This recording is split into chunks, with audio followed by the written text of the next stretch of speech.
వంకర టింకర్లగా నడిచేటటువంటి అలవాటు దేనికుందో దానికి భుజంగం అని పేరు. పాముకి నిలువుగా వెళ్ళడం ఎప్పుడూ రాదు. పాము ఎప్పుడు ఇలా వంకర టింకరగానే వెడుతుంది. వంకర టింకరగా వెళ్లే అలవాటు తనంత తాను ఉండిపోయింది ఏదో తెలుసా అండి? ఇంద్రియములతో కూడిన మనసు. ఇంద్రియాలు మనసు తనంత తాను ఇప్పుడు కూడా లేస్తూనే సుప్రభాతం చేసుకుందాం, చక్కగా పూజ చేసుకుందాం, ఈ లోకాన్నంతటినీ మన కుటుంబంలా చూసుకుందాం, ఎవరి డబ్బు గురించి మనం ఆశపడద్దు, ఈశ్వరుడికి నైవేద్యం పెట్టి తిందాం, సూర్యోదయానికి లేచిపోదాం అలా అంటుంది ఏమిటి? అలా ఏమందో. మనసు ఇంద్రియములు ఎప్పుడు వంకర టింకరగా తిరుగుతాయి. కుటిలం చరతీతి ఇది భుజంగ. భుజం కుటిలం చరతీతి. కుటిలం అంటే వంకర టింకరగా తిరుగుతుంది. ఈ వంకర టింకర తిరుగుడంతా దేనివల్ల అలవాటైందంటే ఈ ఇంద్రియములతో సుఖములను అనుభవించడానికి అలవాటు పడి ఈ మనసు ఎప్పుడు వంకర టింకర తిరుగుడే తిరుగుతుంది తప్ప తిన్ననైనటువంటి నడక దీనికి రాదు. ఇలా తిన్ననైన నడక రానటువంటి మనసుని ఈశ్వరుడి దగ్గర పెట్టేస్తే ఆయన దాన్ని భూషణ మెడలో వేసుకుంటాడు. ఆ మనసుని ఆయన స్వీకరించి ఆయనే శరణాగతి చేసిన వాడి మనసుని నడిపించగలిగినటువంటి బాధ్యతని తాను స్వీకరించి మిమ్మల్ని తనకి ఆభరణంగా ఆయన స్వీకరించేస్తాడు. అందుకని ఆయన భుజంగ భూషణ. పరమేశ్వరుడికి భుజంగభూషణ అనొక పేరు. అదొక గమ్మత్తైనటువంటి పేరు. ఎందుకంటే లోకంలో భూషణము అనబడేటటువంటిది ప్రతి వారికి ఉంటుంది. భూషణము అంటే ఆభరణము అని.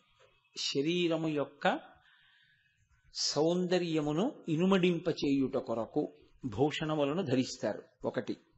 రెండు, కొన్ని సౌభాగ్య సూచనలుగా భూషణములను ధరిస్తారు. కొన్ని కాళికా పురాణాన్ని అనుసరించి భర్త పక్కన ఉన్నప్పుడు మాత్రమే ధరిస్తారు. 4, అసలు కొన్ని ఆభరణములు లేకుండా వైదిక కర్మాచరణం చెయ్యడం కుదరదు. ఉంగరం ఉందనుకోండి, ఉంగరం లేకుండా ఆచమనం చేయకూడదు. అలా ఆచమనం చేస్తే నెత్తురు చేతిలో పోసుకుని ఆచమనం చేసినట్లు అవుతుంది. కాబట్టి కనీసం దర్భముడి వేసుకోవాలి, వేలికి వేసుకుని ఆచమనం చెయ్యాలి. అందుకని కొన్ని ఆభరణములు తప్పవు, అవి ధరించి తీరాలి ప్రతివారు. మంగళసూత్రం ఇవన్నీ తప్పకుండా ఉంటాయి. ఉండకుండా ఉండడం అనేటటువంటిది వాటికి ఐశ్వర్యంతో ఇంకొక రకమైనటువంటి స్థితితోటి సంబంధం ఏమి ఉండదు. కాబట్టి అన్ని భూషణములు ఒకలాంటివి అని చెప్పడానికి కుదరదు. కానీ ప్రపంచంలో పావుని ఆభరణంగా వేసుకున్నవాడు మాత్రం ఎవరు ఉండడు. ఎందుచేత అంటే ఆభరణము 2 రకములుగా వస్తుంది. ఒకటి మీ అంత మీరుగా చేయించుకున్నది.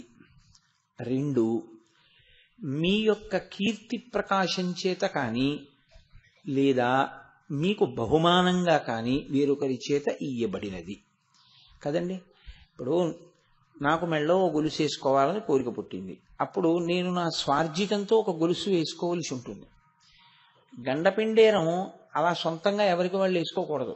గండపిండేరం ఎవరికి వేస్తారంటే, అయ్యయ్యో ఈయన శరీరం పడిపోతే ఈయన వలన ఉద్ధరింపబడవలసినటువంటి వాళ్ళు కొన్ని 100 మంది ఉన్నాం, మా బతుకులు ఏమైపోతాయి ఈయన పడిపోతే, అందుకని ఈయన కొంతకాలం ఉండాలి ఇంకాను అని కోరుకున్నవారు ఎవరైనా ఉంటే వారు గండపిండేరం వేయాలి. అంతేగాని తనకి తాను గండపిండేరం వేసుకోడు. అందుకే గండపిండేరం వేస్తే ఎవరు వెయ్యాలి అంటే నిజానికి కొడుకులు షష్ఠి పూర్తి వరకే చెయ్యాలి. గండపిండేరం శిష్యులు వేస్తారు. వేసి మా గురువు గారు చాలా కాలం ఇంకా ఉండాలి శరీరంలో అని కోరుకుంటారు. అందుకని 2 రకాలుగానే వస్తాయి భూషణములు. పరమేశ్వరుడికి సౌందర్యమును ఇనుమడింప చేసుకోవడానికి భూషణం పెట్టుకోవలసిన అవసరం లేదు. ఎందుకంటే ఆయన రాశీభూతమైనటువంటి సౌందర్యం. ఆయన సౌందర్యానికి ఒక గమ్మత్తు ఉంటుంది. ఘృత రీతి ఘనీభూతం సచ్చిదానంద విగ్రహం అంటారు. అంటే గడ్డ కట్టిన నెయ్యి, పేరుకున్న నెయ్యి ఎలా ఉంటుందో అలా ఉంటాడు ఆయన అని. పేరుకున్న నెయ్యిలా ఉన్నాడు అనడం వెనక ఉన్న మర్మమేమి అంటే, పేరుకున్న నీతికి ఒక లక్షణం ఉంటుంది, కరిగిపోవడం కదండి. ఆయన కరిగిపోయారండి నా మాటలు విని అంటాం. ఆయన కరిగిపోయారండి అంటే అసలు ఆయన ఇక కనపడడానికి ఏం లేదు, అలా అయిపోయాడని. ఆయనకి కరిగిపోయే లక్షణం ఉంది. ఆ కరిగిపోయే లక్షణం అన్నది లేదనుకోండి, అసలు వీరు ఈశ్వరుణ్ణి పట్టుకోవడం అవసరం కదండి. కరిగిపోవడం అంటే శరీరము తరిగిపోతుందని కాదు దాని ఉద్దేశం. ఆయన మనసు వెన్నపూసలా ఉంటుందని. ఆర్తితో పిలిస్తే పలకకుండా ఉండలేనివాడు అని. కాబట్టి ఘృతరీతి ఘనీభూతం అన్న మాటకు అర్థం ఏమిటంటే, ఎవరైనా ఆర్తితో పిలిస్తే ఇంకా ఎంత పారవశ్యాన్నో పొంది దిగొచ్చేస్తాడు. ఆ దిగి రావడం కూడా ఎలా ఉంటుందో తెలుసా అండి? ఇంకా తాను అంత దిగి రావలసిన అవసరం ఏం లేదు, అంత దిగొచ్చేస్తాడు. అదేమిటంటే బొత్తిగా మీరే ఎందుకండి ఆ పని చేయడం అంటారు చూడండి. మీరు చేయడం ఎందుకు, ఎవరికి చెప్తే చేయరు, అది మీరే చేశారా వెళ్ళి అంటారు. నా మిత్రుడి మీద నాకు చాలా విశేషమైన ప్రేమ ఉందనుకోండి, నేను 50 రూపాయలు ఇచ్చి ఏమయ్యా ఓ 2 డ్రమ్ములు నీళ్లు తోడిపెట్టు అని ఎవరినైనా అనొచ్చు. ఓ 50 రూపాయలు ఇవ్వగలిగిన శక్తి నాకుంది. కానీ నా మిత్రుడి మీద నాకున్న ప్రేమ ఎటువంటిదంటే, నేనే వెళ్ళి 2 డ్రమ్ములు నీళ్లు తోడిపెట్టాను. ఇప్పుడు నేను 2 డ్రమ్ములు నీళ్లు తోడి నా ఒళ్ళు చెమట పట్టేసి ఉంటే ఇంకొక 2 బకెట్లు నేను తోడుతూ ఉండగా ఆఖరణ ఎవరో నన్ను బాగా ఎరుగున్నవారు వచ్చి, అయ్యో అదేంటండి మీరే తోడేయడం ఎందుకు, ఎవరికి చెప్తే తోడం అంటారంటే ఏంటి? అది నువ్వు చేయవలసిన అవసరం ఉందా? నువ్వే చేయవలసిన అవసరం ఎందుకు వచ్చిందంటే అంత ప్రేమ, అంతకి దిగిపోతాడు ఆయన. ఆయన సంకల్పమాత్రం చేత చెయ్యగలడు కాదు, సంకల్పమాత్రం చేత చెయ్యడం మానేసి తాను అలా చేస్తే భక్తుడి పట్ల తన ఔదార్యమునకు అర్థం లేకుండా పోతుందని తానే దిగొచ్చి చేస్తుంటాడు. అవి చాలా గమ్మత్తుగా ఉంటాయి. అలాంటి విశేషాలని మీరు ఆ కోణంలో చూడవలసి ఉంటుంది తప్ప, అదేమిటంటే అలా చేస్తే కానీ శివుడు చేయలేడా అండి అని అనకూడదు.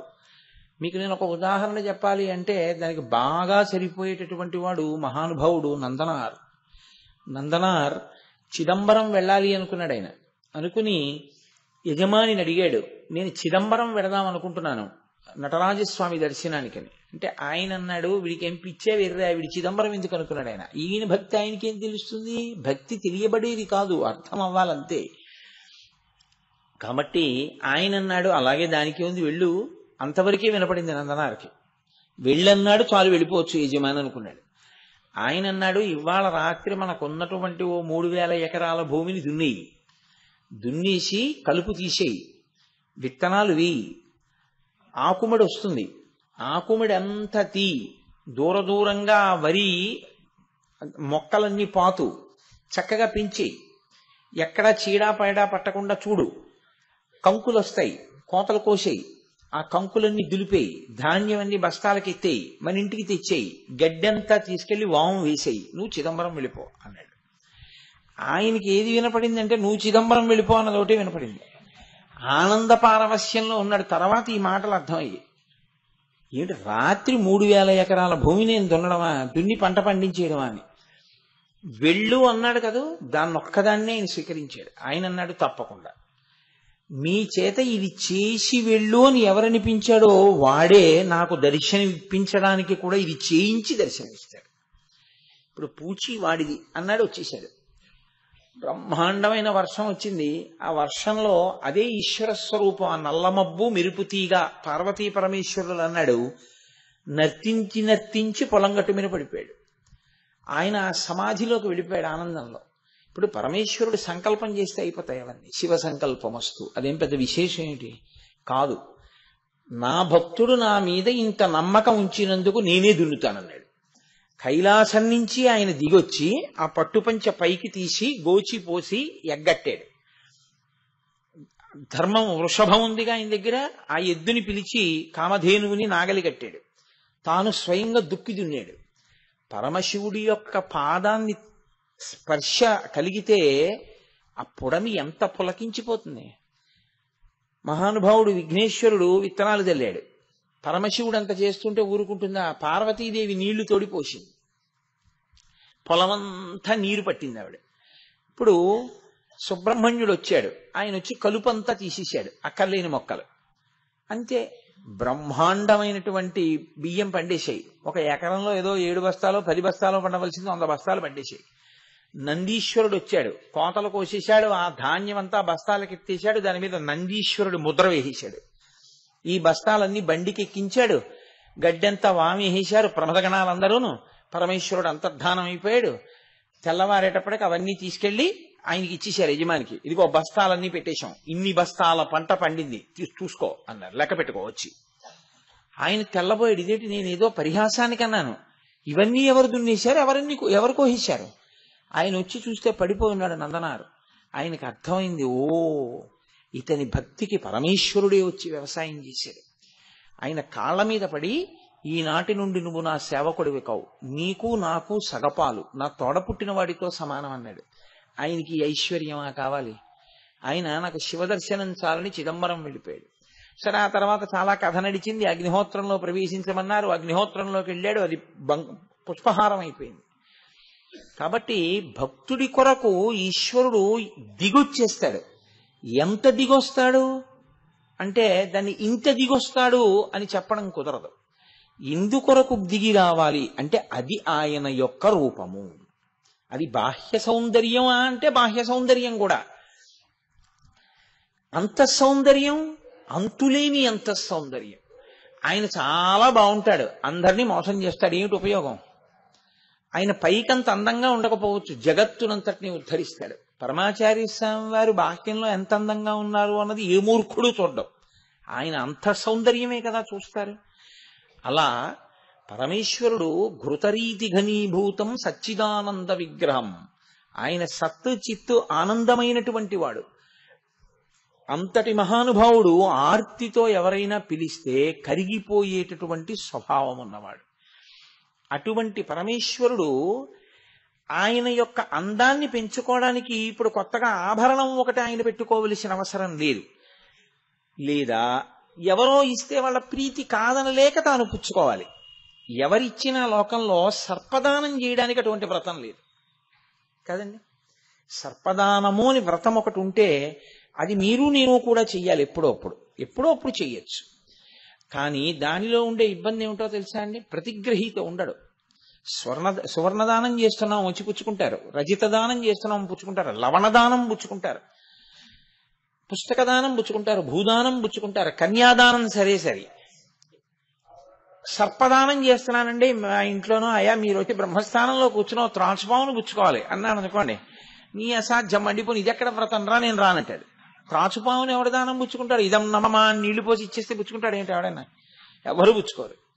కాబట్టి అటువంటి వ్రతం లేదు లోకంలో. కాబట్టి ఒకటి ఇవ్వడము లేదు, ఆయన పుచ్చుకోవడము లేదు. మరి ఎక్కడి నుంచి వచ్చింది అది? అంటే అది ఎక్కడి నుంచి వచ్చిందో తెలుసుకుంటే చాలా గమ్మత్తైనటువంటి విషయం. అనేక విషయాలు మీకు ఆ నాగభూషణ లేకపోతే భుజంగభూషణ అన్న మాటలోంచి మీకు అర్థమవుతాయి. నిజంగా కూడా ఆయన నాగులను ఆభరణంగా పెట్టుకుంటాడు. ఎందుకు పెట్టుకుంటాడు అంటే ఆయన కొరకు కాదు, వాటి కొరకు. మనం చూడండి, ఒక్కొక్కసారి ఆర్తి కలిగిన కాలంలో అయ్యా ఏమనుకోకండి మీ ఇంట్లో ఉండిపోతానంటాం, మీ ఇంట్లో ఉండిపోతానండి అంటారు. ఎందుకంటే అక్కడ ఉంటే రక్షణ కలుగుతుంది అని అలా ఉండిపోతుంటారు. ఒకప్పుడు కృష్ణదేవరాయల వారికి ఆపద వస్తే వ్యాసరాయల వారు ఎవ్వరికీ తెలియకుండా కృష్ణదేవరాయల వారిని సింహాసనం నుంచి దించేశారు. ఆయన్ని దించేసినట్టు కూడా ఎవరికీ తెలియదు. అప్పటికి ఆయన పేరు వ్యాసతీర్థులు, ద్వైతమత ప్రవర్తకులైన ఆయన. రాయలు అన్న పేరు తను తగిలించుకుని వ్యాసరాయలు అన్న పేరుతో పట్టాభిషేకం చేసేసుకున్నారు. ఎందుకని అంటే కుహు యోగం వచ్చింది, అదొస్తే ప్రభువు మరణిస్తాడు. కాబట్టి ఇప్పుడు ప్రభువుని రక్షించడానికి ప్రభువుని పదవిలోంచి తీసేశారు. ఇప్పుడు ఆయన ప్రభువు కాదుగా, ప్రభువు లేకుండా ఉండకూడదు. వ్యాసరాయల వారు సింహాసనం మీద కూర్చున్నారు. ఏ యోగమైనా మహాభక్తుడిని ఏం చేస్తుంది? కాబట్టి వ్యాసరాయల వారిని ఏం చేయలేకపోయింది. ఆ కాలం వెళ్ళిపోయిన తర్వాత మళ్ళీ ఆయన కృష్ణదేవరాయల వారికి పట్టాభిషేకం చేసేశారు. చేసేసి వ్యాసరాయల వారు వెంకటాచలం వెళ్ళిపోయారు. స్వామి పుష్కరిణి ఆ గట్టు చివర ఉండే హనుమ దేవాలయం వ్యాసరాయల వారు ప్రతిష్ఠ చేసింది. మన ప్రారంధం ఏమిటంటే వెంకటాచలానికి రికమెండేషన్ లెటర్లు ఇచ్చేవాళ్ళు చాలా మంది ఉంటారు, కానీ పెద్ద పెద్ద పదవుల్లో వచ్చిన సామాన్య భక్తులకి ఏ దేవాలయం ఏమిటి, దాని ప్రాముఖ్యత ఏమిటి అని చెప్పడానికి 500 రూపాయలు పెట్టి బోర్డు పెట్టడానికి బహుశా తిరుమల తిరుపతి దేవస్థానం వారికి నిధులుంటావు. మిగిలిన అక్కర్లేని వాటి అన్నింటికీ నిధులుంటాయి, రికమెండేషన్ లెటర్లు ఇవ్వడానికి చాలా మంది ఉంటారు. అది ప్రారబ్ధ కర్మ ఇవాళ భక్తులకి. అందుకని అక్కడ దేవాలయానికి ఆ బోర్డు ఉందో లేదో కూడా నాకు తెలియదు. ఈ కారణం చేత వ్యాసరాయలు అన్న పేరుతో ఆయన కొంతకాలం పరిపాలన చేశారు. అంతటి మహానుభావుడు. కాబట్టి తలుచుకుంటే సంకల్ప బలం చేత మృత్యువుని గట్టెక్కించగలిగినటువంటి సమర్థత కలిగినటువంటి మహాపురుషులు ఉంటారు లోకంలో. పావుని దానం పుచ్చుకోవడం కానీ, పావుని ఒంటి మీద వేసుకోవడం కానీ ఎవ్వరూ చేయరు. ఎవ్వరూ ఎందుకు చెయ్యరు అంటే ఒక్కటే కారణం, పాము మృత్యువునకు సంకేతం. అందుకే పావుని మనం చూశామా అన్నది ప్రధానం కాదు, పాము మనని చూసిందేమో అన్న అనుమానంతో సగం చచ్చిపోతాడు. పాము చూసిందో చూడలేదో తెలియదు, అక్కడ పడుకుంది, ఈయన చూశాడు, వెళ్ళిపోయాడు. వెళ్ళిపోయిన వాడు ఏమంటాడంటే, పాము నన్ను చూడలేదండి, నన్ను చూడలేదు అనుకుంటున్నాను, అది పడుకుంది, నేను వచ్చేసాను, దూరం నుంచి చూసంటాడు. కానీ మంత్రించిన చోళ్లు తెచ్చి ఇల్లంతా చల్లుకుంటాడు. ఎందుకో తెలుసండి, అనుమానం అది చూసిందేమో అని. చూస్తే ఏమవుతుంది, ఇంకేం ఉండదు, చచ్చిపోవడమే. పాము మృత్యువునకు సంకేతం. అందరూ మృత్యువుకి భయపడతారు. లోకంలో మృత్యువునకు భయపడనటువంటి వాడు ముక్త పురుషుడు. మృత్యువునకు భయం లేకుండా పరమానంద స్థితిలో శరీరాన్ని హోమం కింద మృత్యువునకు అప్పజెప్పేసేవాడు ఎవరుంటాడో, ఆఖరణ ఊపిరి ఆగిపోతుంటే ఓ ఇది ప్రకృతి పరిణామం, పడిపోతోంది శరీరం అని అప్పజెప్పగలిగినటువంటి ధృతి కలగాలి అంటే వాడు ఎంతో భక్తి తత్పరుడై, ఎంతో జ్ఞానమును పొంది, ఎంతో శివానుగ్రహాన్ని పొందినవాడైతే తప్ప అలా వెళ్ళడు. ఎందుకో తెలుసా అండి, ఎప్పుడూ ఏడుపు అనేటటువంటిది తప్పని శరీరాలే ఉంటాయి లోకంలో. మీరు చూడండి, ఏ శరీరాన్ని మీరు తీసుకోండి, ఏడవకుండా ఉంటుంది అని మీరు చెప్పడం కుదరదు. సాధారణంగా ఏమంటారంటే ఇది దీన్ని చంపుతుందని ఇది ఏడుస్తోందండి. అసలు అరణ్యంలో ఇది ఎక్కువగా ఉంటుంది, ఒకదాన్ని ఒకటి చంపేయడం అన్నది. అరణ్యంలో ఎప్పుడూ చంపబడనిది అంటూ ఉంటే సింహం ఒకటి, దాన్ని ఇంకో జంతువు చంపదు. అలాగని సింహం ఏడవదని మీరు అనుకుంటున్నారా? అది ఏడుస్తుంది, దానికి కాళ్ళు ఏదో దిగుతుంది, ఏడుస్తుంది. అది సింహం కూడా ఏడుస్తుంది. ఏడవనిది ఏదుంది చెప్పండి? ఏడవని శరీరాలు ఎందుకుంటామంటే, శరీరాన్ని అంతకుముందు వదిలేటప్పుడు ఏడుస్తూ వెళ్ళాడు, ఆఖరి పనిది. దానికి కొనసాగింపు తర్వాత శరీరం. ఏడుస్తూ ఎడతాడు. నవ్వుతూ అప్పచెప్పాడు అనుకోండి, నవ్వుతూనే ఉండడానికి శరీరం లేదు కాబట్టి ఎప్పుడూ నవ్వుతూ ఉండే శివుడిలో కలిసిపోతాడు. అంతే తేడా శాస్త్రంలో. కానీ ఆ సాధన రావడం చాలా కష్టం. ఆ సాధన తెలియాలంటే ఎప్పుడు లోపలి ఆనంద స్వరూపం తెలియాలి, శివుడు తెలియాలి. శివుడు తెలియాలంటే శివానుగ్రహం ఉండాలి, లేకుండా తెలియడు. అది కలిగిందనుకోండి నవ్వుతూ వెళ్ళిపోతాడు. నవ్వుతూ వెళ్ళిపోయాడంటే ఇక రాడు, ఏడుస్తూ వెడతాడు. ఎందుకు ఏడుస్తాడంటే అయ్యి బాబోయిది పడిపోతుంది, అయ్యి బాబోయిది పడిపోతుంది, అయ్యి బాబోయిది పడిపోతుంది, ఎంత బెంగో. ఏడుస్తూ వెళ్ళిపోతాడు కాబట్టి మళ్ళీ ఏడుపు ఉండి తీరవలసిన శరీరంలోకే వస్తాడు, తప్పదు. అందుకే ఆ వచ్చేటప్పుడు ఏడుపు ఉంటుంది. ఎంత టెన్షన్ అండి. భార్య ఆ ప్రసూతి గదిలో ఉంటే బయట భర్త గారు ఎన్ని మొక్కులు మొక్కుకుంటూ తిరుగుతుంటాడు. ఆవిడ వంశోద్ధారకుడో పిల్లో బయటికి రావద్దు. ఆవిడ మృత్యువు యొక్క ద్వారము దగ్గర నిలబడి వెనక్కి వస్తుంది తల్లి. ఎంత మహాత్యాగం చేస్తే ఈ శరీరాలు నిలబడ్డాయి. తల్లి అనుగ్రహం లేకపోతే ఈ శరీరాలు ఎక్కడున్నాయి? కాబట్టి ఏడుపు అనేటటువంటిది అంతర్లీనంగా ఉండిపోవడానికి కారణం ఏంటంటే పూర్తి చేయడం ఏడుపుతో. అందుకే మీరు చూడండి, మన సంప్రదాయంలో సనాతన ధర్మంలో విషాదాంతములు చేయరు నాటకాలు. ఏ కథని కూడా విషాదాంతం చేయరు. ఎందుకు చేయరో తెలుసా అండి? విషాదాంతము మళ్ళీ రావడానికి గుర్తు. అందుకే విషాదాంతముగా దేన్ని పూర్తి చేయరు, అన్నీ కూడా ఆనందంతో పరిసమాప్తం చేస్తారు. సాధారణంగా ఏం చేస్తారంటే కళ్యాణంతో పూర్తి చేస్తారు. కళ్యాణంతో పూర్తి చేశారు అంటే గుర్తు ఏమిటంటే జీవబ్రహ్మైక్య సిద్ధి, శాంతికర కళ్యాణము అంటారు. ఓ పెద్ద కార్యం చేశారనుకోండి, ఆఖరణ కళ్యాణం చేసేస్తారు. కళ్యాణం చేసేశారు అంటే జీవబ్రహ్మైక్య సిద్ధి, ఒకటైపోయింది అని గుర్తు. అసలు పెద్ద సాధన ఎక్కడ అంటే ఇది నేను కాదని నిజాన్ని పట్టుకోవడం వల్ల సంతోషంగా వెళ్ళిపోగలగాలి. కానీ ఏ భయం లేనివాడైనా ఉంటాడేమో కానీ మృత్యు భయం లేనివాడు లోకంలో ఉండడు. నేను చచ్చిపోతానని భయం నాకేం లేదండి అనాలి అంటే ఒకే ఒక్క కారణానికి అనాలి తప్ప రెండో కారణం లేదు. ఏ కారణానికి అనాలో తెలుసా అండి? చచ్చిపోయేది ఇది తప్ప నాకు చావు లేదండి అన్న జ్ఞానం వచ్చినవాడు ఒక్కడే ఆ మాట అనాలి. నేను ఇది కాదండి, నేను లోపల ఉన్నవాణ్ణి, నాకు చావేమిటి, నేను ఇందులోంచి బయటికి వస్తాను తప్ప ఇంట్లోంచి బయటికి వచ్చినట్టు నేను చచ్చిపోవడం ఏమిటి, నేను చచ్చిపోవడం ఏమి ఉండదు, ఇది చచ్చిపోతుంది అంతే.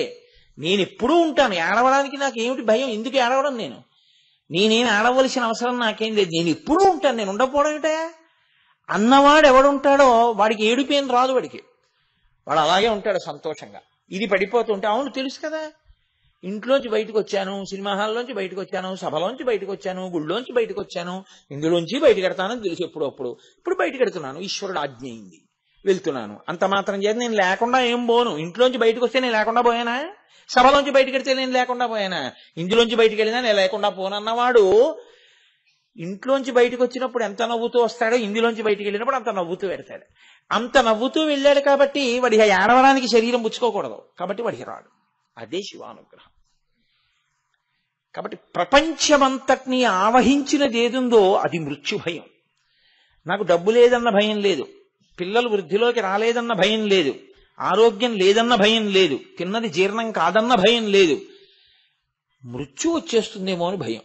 ఎవరినన్నా చూడండి, ఏ కష్టం లేకపోయినా దేనికి ఏడుస్తాడంటే అయ్యి బాబోయ్ చచ్చిపోతానేమోనండి. అందుకే కొంతమంది భయం ఎక్కడి వరకు ఉంటుందో తెలుసా అండి, ఆయనకి 70 ఏళ్ళని చెప్పడానికి భయపడతాడు కొంతమంది. నాకు 70 అంటే అబ్బో పెద్దవారు మీరన్నాం అనుకోండి, అవును ఏమైంది నాకు పెద్దరికం వచ్చిందండో, 70 వచ్చింది పెద్దవాడి అయిపోయాను అంటే ఇంకా పడిపోయే సమయం కూడా వచ్చేసింది అంటున్నాడు వీడేమో అని వాడు వయసు చెప్పడానికి భయపడుతుంటారు. ఎంత అజ్ఞానం అది. అలా వయసు చెప్తే పడిపోతావా, వయసు చెప్తే పడిపోయే మాట అయితే వయసు చెప్పనంత మాత్రం ఉండిపోయారు ఆ లోకంలో అందరూ. పడిపోయిన తర్వాత ఎలాగో పడిపోతుంది, నీ డేట్ ఆఫ్ బర్త్ కి కుడి చేతి పక్క డేట్ ఆఫ్ డెత్, పడిపోయేది ఎలాగో పడిపోతుంది అన్నవాడికి భయం ఏముంది, వీడంటే పడిపోతుందా అనకపోతే ఉండిపోతుందా, ఏమీ లేదని ధైర్యంగా ఉంటాడు. కాబట్టి అందరిది మృత్యు భయం, ఆయనకు అసలు ఆ భయ శబ్దం లేదు. భయ శబ్దం ఎందుకు లేదో తెలుసా అండి, ఆయనే ఆత్మ, అదే మీరు కూడా, అదే నేను కూడా. కానీ భయం ఎందుకు వచ్చిందంటే జీవుడన్న భావన చేత వస్తోంది. ఈ మాయ ఆయన ఎత్తాలి, ఎత్తి కాదు నువ్వు శివుడవే అని ఆయన మనకు అనుభవంలోకి తేవాలి. అది ఆయన అనుగ్రహం. ఆయన అనుగ్రహించాడా అంతే, వస్తుంది ఆ ధైర్యం. కాబట్టి ఆయన మృత్యుంజయ, ఇది చెప్పడానికి ఆయన పావుల్ని ధరిస్తాడు, ఆయనకి అది భూషణం. మనకో మనం చూడడం కాదు, అది చూసిందేమో అన్న భయంతోనే సగం చచ్చిపోతాం మనం. అది తేడా కాదు. నిజంగా కూడా లోకంలో పావులకి ఒక పెద్ద ఉపద్రవం వచ్చింది. వాటికి వచ్చిన ఉపద్రవం ఏమిటో తెలుసా అండి, వాటికి ఒక శరీర స్థాయిలో అంటే ఏదో స్థూలంగా ఒక ఉపాధి స్థాయిలో వచ్చిన ఉపద్రవం కాదు, మొత్తం పావులే చచ్చిపోవలసిన విషయం ఒకటి వచ్చింది. అందులో కొన్ని పావులు మాత్రమే బతుకుతాయి, మళ్ళీ కొన్ని పావులు బతకడానికి వీలు లేదు. ఎందుకు వీలు లేదు అంటే తల్లి శాపమే ఉంది వాటికి. వినతా కద్రువ ఆ తోకకి చుట్టుకోవడం మహాభారతం మొట్టమొదటే ప్రారంభం, ఆది పర్వంలోనే. అక్కడ తల్లి శాపం చేత పడిపోతామేమో అని భయం ఉంది కొన్నింటికి. అందుకని కాదు, వాసుకి మొదలైన వాళ్ళు తల్లి మాట వినని వాళ్ళు. అందుకని వాళ్ళకి మేము చచ్చిపోతామన్న భయం ఉంది. చచ్చిపోతామన్న భయం ఉండడం వల్ల వాళ్ళు ఏం చేశారంటే బ్రహ్మగారి దగ్గరికి వెళ్ళి అడిగారు, ఎలా తీరుతుంది మాకు ఈ భయం అని. మీ చెల్లెలు జరత్కారుని తీసుకెళ్లి జరత్కారుకిచ్చి వివాహం చేయండి అన్నారు. అప్పుడు సరే వాళ్ళిద్దరికీ వివాహం చేయడం వల్ల ఆ జరత్కారు రక్షించాడు, జనమేజయ సర్పయాగంలోకి వచ్చి వీళ్ళని కాపాడాడు. కానీ వీళ్ళకి మృత్యు భయం పోలేదు. ఎందుకు పోలేదో తెలుసా అండి, జనమేజయ సర్పయాగంలో అయితే బతికారేమో కానీ ఈ పావుల్ని ఆహారంగా లక్షణం పెట్టుకున్నవాడు ఒక ఆయన ఉండిపోయాడు. ఆయనే గరుత్మంతుడు. ఆయన పని ఏమిటి అంటే పావుల్ని తినడమే పనిగా ఉంటాడు ఆయన. అంటే దాని అంతరార్థం వేరనుకోండి, బాహ్యంలో ఆయన పావుల్ని తింటాడు. కాబట్టి ఎంత పెద్ద పాము కనపడితే ఆయనకు అంత సంతోషం. వాసుకి చాలా పెద్ద పాము. ఎంత పెద్ద పాము అంటే ఆయననే చుట్టారు మందర పర్వతానికి, చుట్టి క్షీరసాగర మథనం చేశారు. ఈ వాసుకి ఒకానొకప్పుడు ఒక అరణ్యంలో తిరుగుతున్నాడు. గరుత్మంతుడు చూశాడు, చూసి ఇవాళ మంచి ఆహారం దొరికిందిరా అని ఆయన ఈ వాసుకుని తరిమాడు. తరిమి వాసుకుని తన రెక్కలతో కొట్టి తన వాడి ముక్కుతో గాడ వేసి కాలికున్న గోళ్లతో పొడిచి హింసించి చంపే ప్రయత్నం చేశాడు. వాసుకి కూడా శక్తివంతుడు. ఆయన ఒక గుహలో దూరాడు. ఒక గుహలో దూరి శరీరాన్ని లోపలికి పెట్టి పడగనొకదాన్ని పైకి పెట్టి పడగ మీద మణుల యొక్క కాంతులన్నింటినీ కూడా పైకి వెదజల్లాడు. అంత కాంతి పడితే కళ్ళు సరిగ్గా కనపడవు.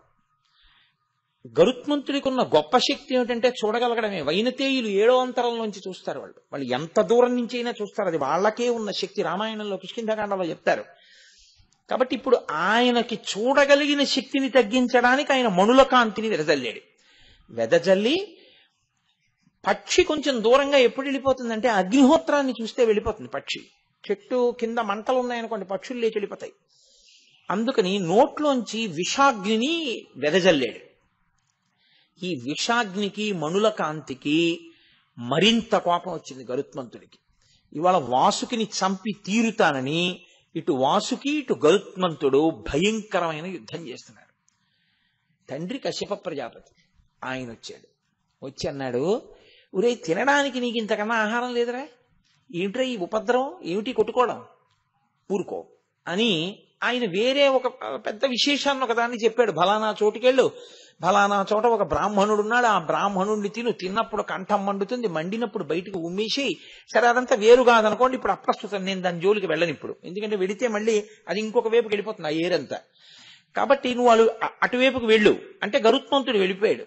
వాసుకి ఒళ్ళంతా దెబ్బలు తిని ఉన్నాడు. ఆయన అన్నాడు, నాకు ఎలా రక్ష, ఇవాళ నువ్వు వచ్చావు వదిలిపెట్టేశాడు. కానీ గరుత్మంతుడు ఎప్పుడో అప్పుడు నా కోసం తిరుగుతూనే ఉంటాడు. నేను ఏ పుట్టలోంచి బయటకు వచ్చినప్పుడో గబుక్కుని నేను ఏదైనా ఆహారాన్ని తిని కదల్లేక ఉన్న స్థితిలోనో కొట్టేస్తాడు. వేగమునకు ప్రసిద్ధి గరుత్మంతుడు. పైనుంచి వస్తాడు, తాను కింద ఉంటాడు, తాను ఎగరలేడు. ఎలా అంటే ఆయన అన్నాడు, ఎంతటి నీకున్నది మృత్యుభయం, ఎప్పుడైనా చంపేస్తాడని భయం కదూ, ఈ మృత్యుభయం నుంచి గట్టెక్కి సావడం భయం నుంచి నువ్వు పైకెళ్ళిపోయి నువ్వే ఇంకోళ్ళకి వరం ఇవ్వగలిగినటువంటి శక్తికి నువ్వు ఎదిగిపోవాలంటే నీ ఎదురుగుండా గరుత్మంతుడున్నా నువ్వు మాత్రం వచ్చిన భక్తులని అనుగ్రహించి వరాలివ్వగలిగిన స్థితికి ఎదగాలంటే శివుణ్ణి పట్టుకో అన్నాడు. అంటే ఆయన పరమశివుణ్ణి ఆశ్రయించాడు. ఇప్పుడు పరమశివుడు ఏం చేశాడంటే, నీకేం భయం లేదు లేవయా, నేనున్నానని ఒకసారి అలా తడివి తీసి మెళ్ళో వేసుకున్నాడు. అది వాసుకి.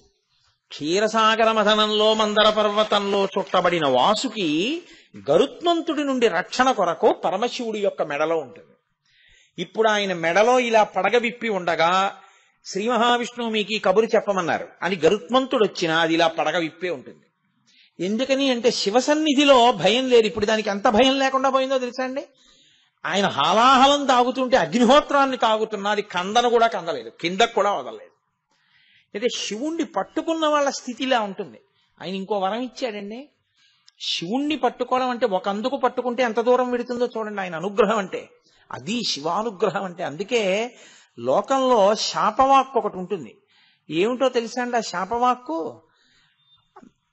నీకు శివభక్తి లేకుండుగాక అని శపిస్తారు. ఐశ్వర్యభంగం అయిపోవాలంటే, వీడు ఐశ్వర్యం చేత చాలా ఉద్ధతితో ప్రవర్తిస్తున్నాడంటే నీ ఇంట జిల్లేడు చెట్టు పుట్టుగాక అంటారు. ఇంట జిల్లేడు చెట్టు గాని పుట్టిందా ఆ ఇల్లు సర్వనాశనం అయిపోతుంది. ఇంకా ఆ ఇల్లు కొన్నాళ్లకి జిల్లేడు చెట్లు పెంచితే ఆ ఇంట ఎవరు నివాసం ఉండకుండా పైన ఉన్నటువంటి ఆచ్ఛాదన రూఫ్ పడిపోయి మొండి గోడలతో నిలబడిపోతుంది ఆ ఇల్లు అని. నీ ఇంట జిల్లేడు చెట్టు పుట్టుగాక ఐశ్వర్యభంగం, నీకు శివభక్తి లేకుండుగాక ఆత్మోద్ధరణ ఉండదు. కాబట్టి శివభక్తి అంత ముఖ్యం ప్రతివాడికి.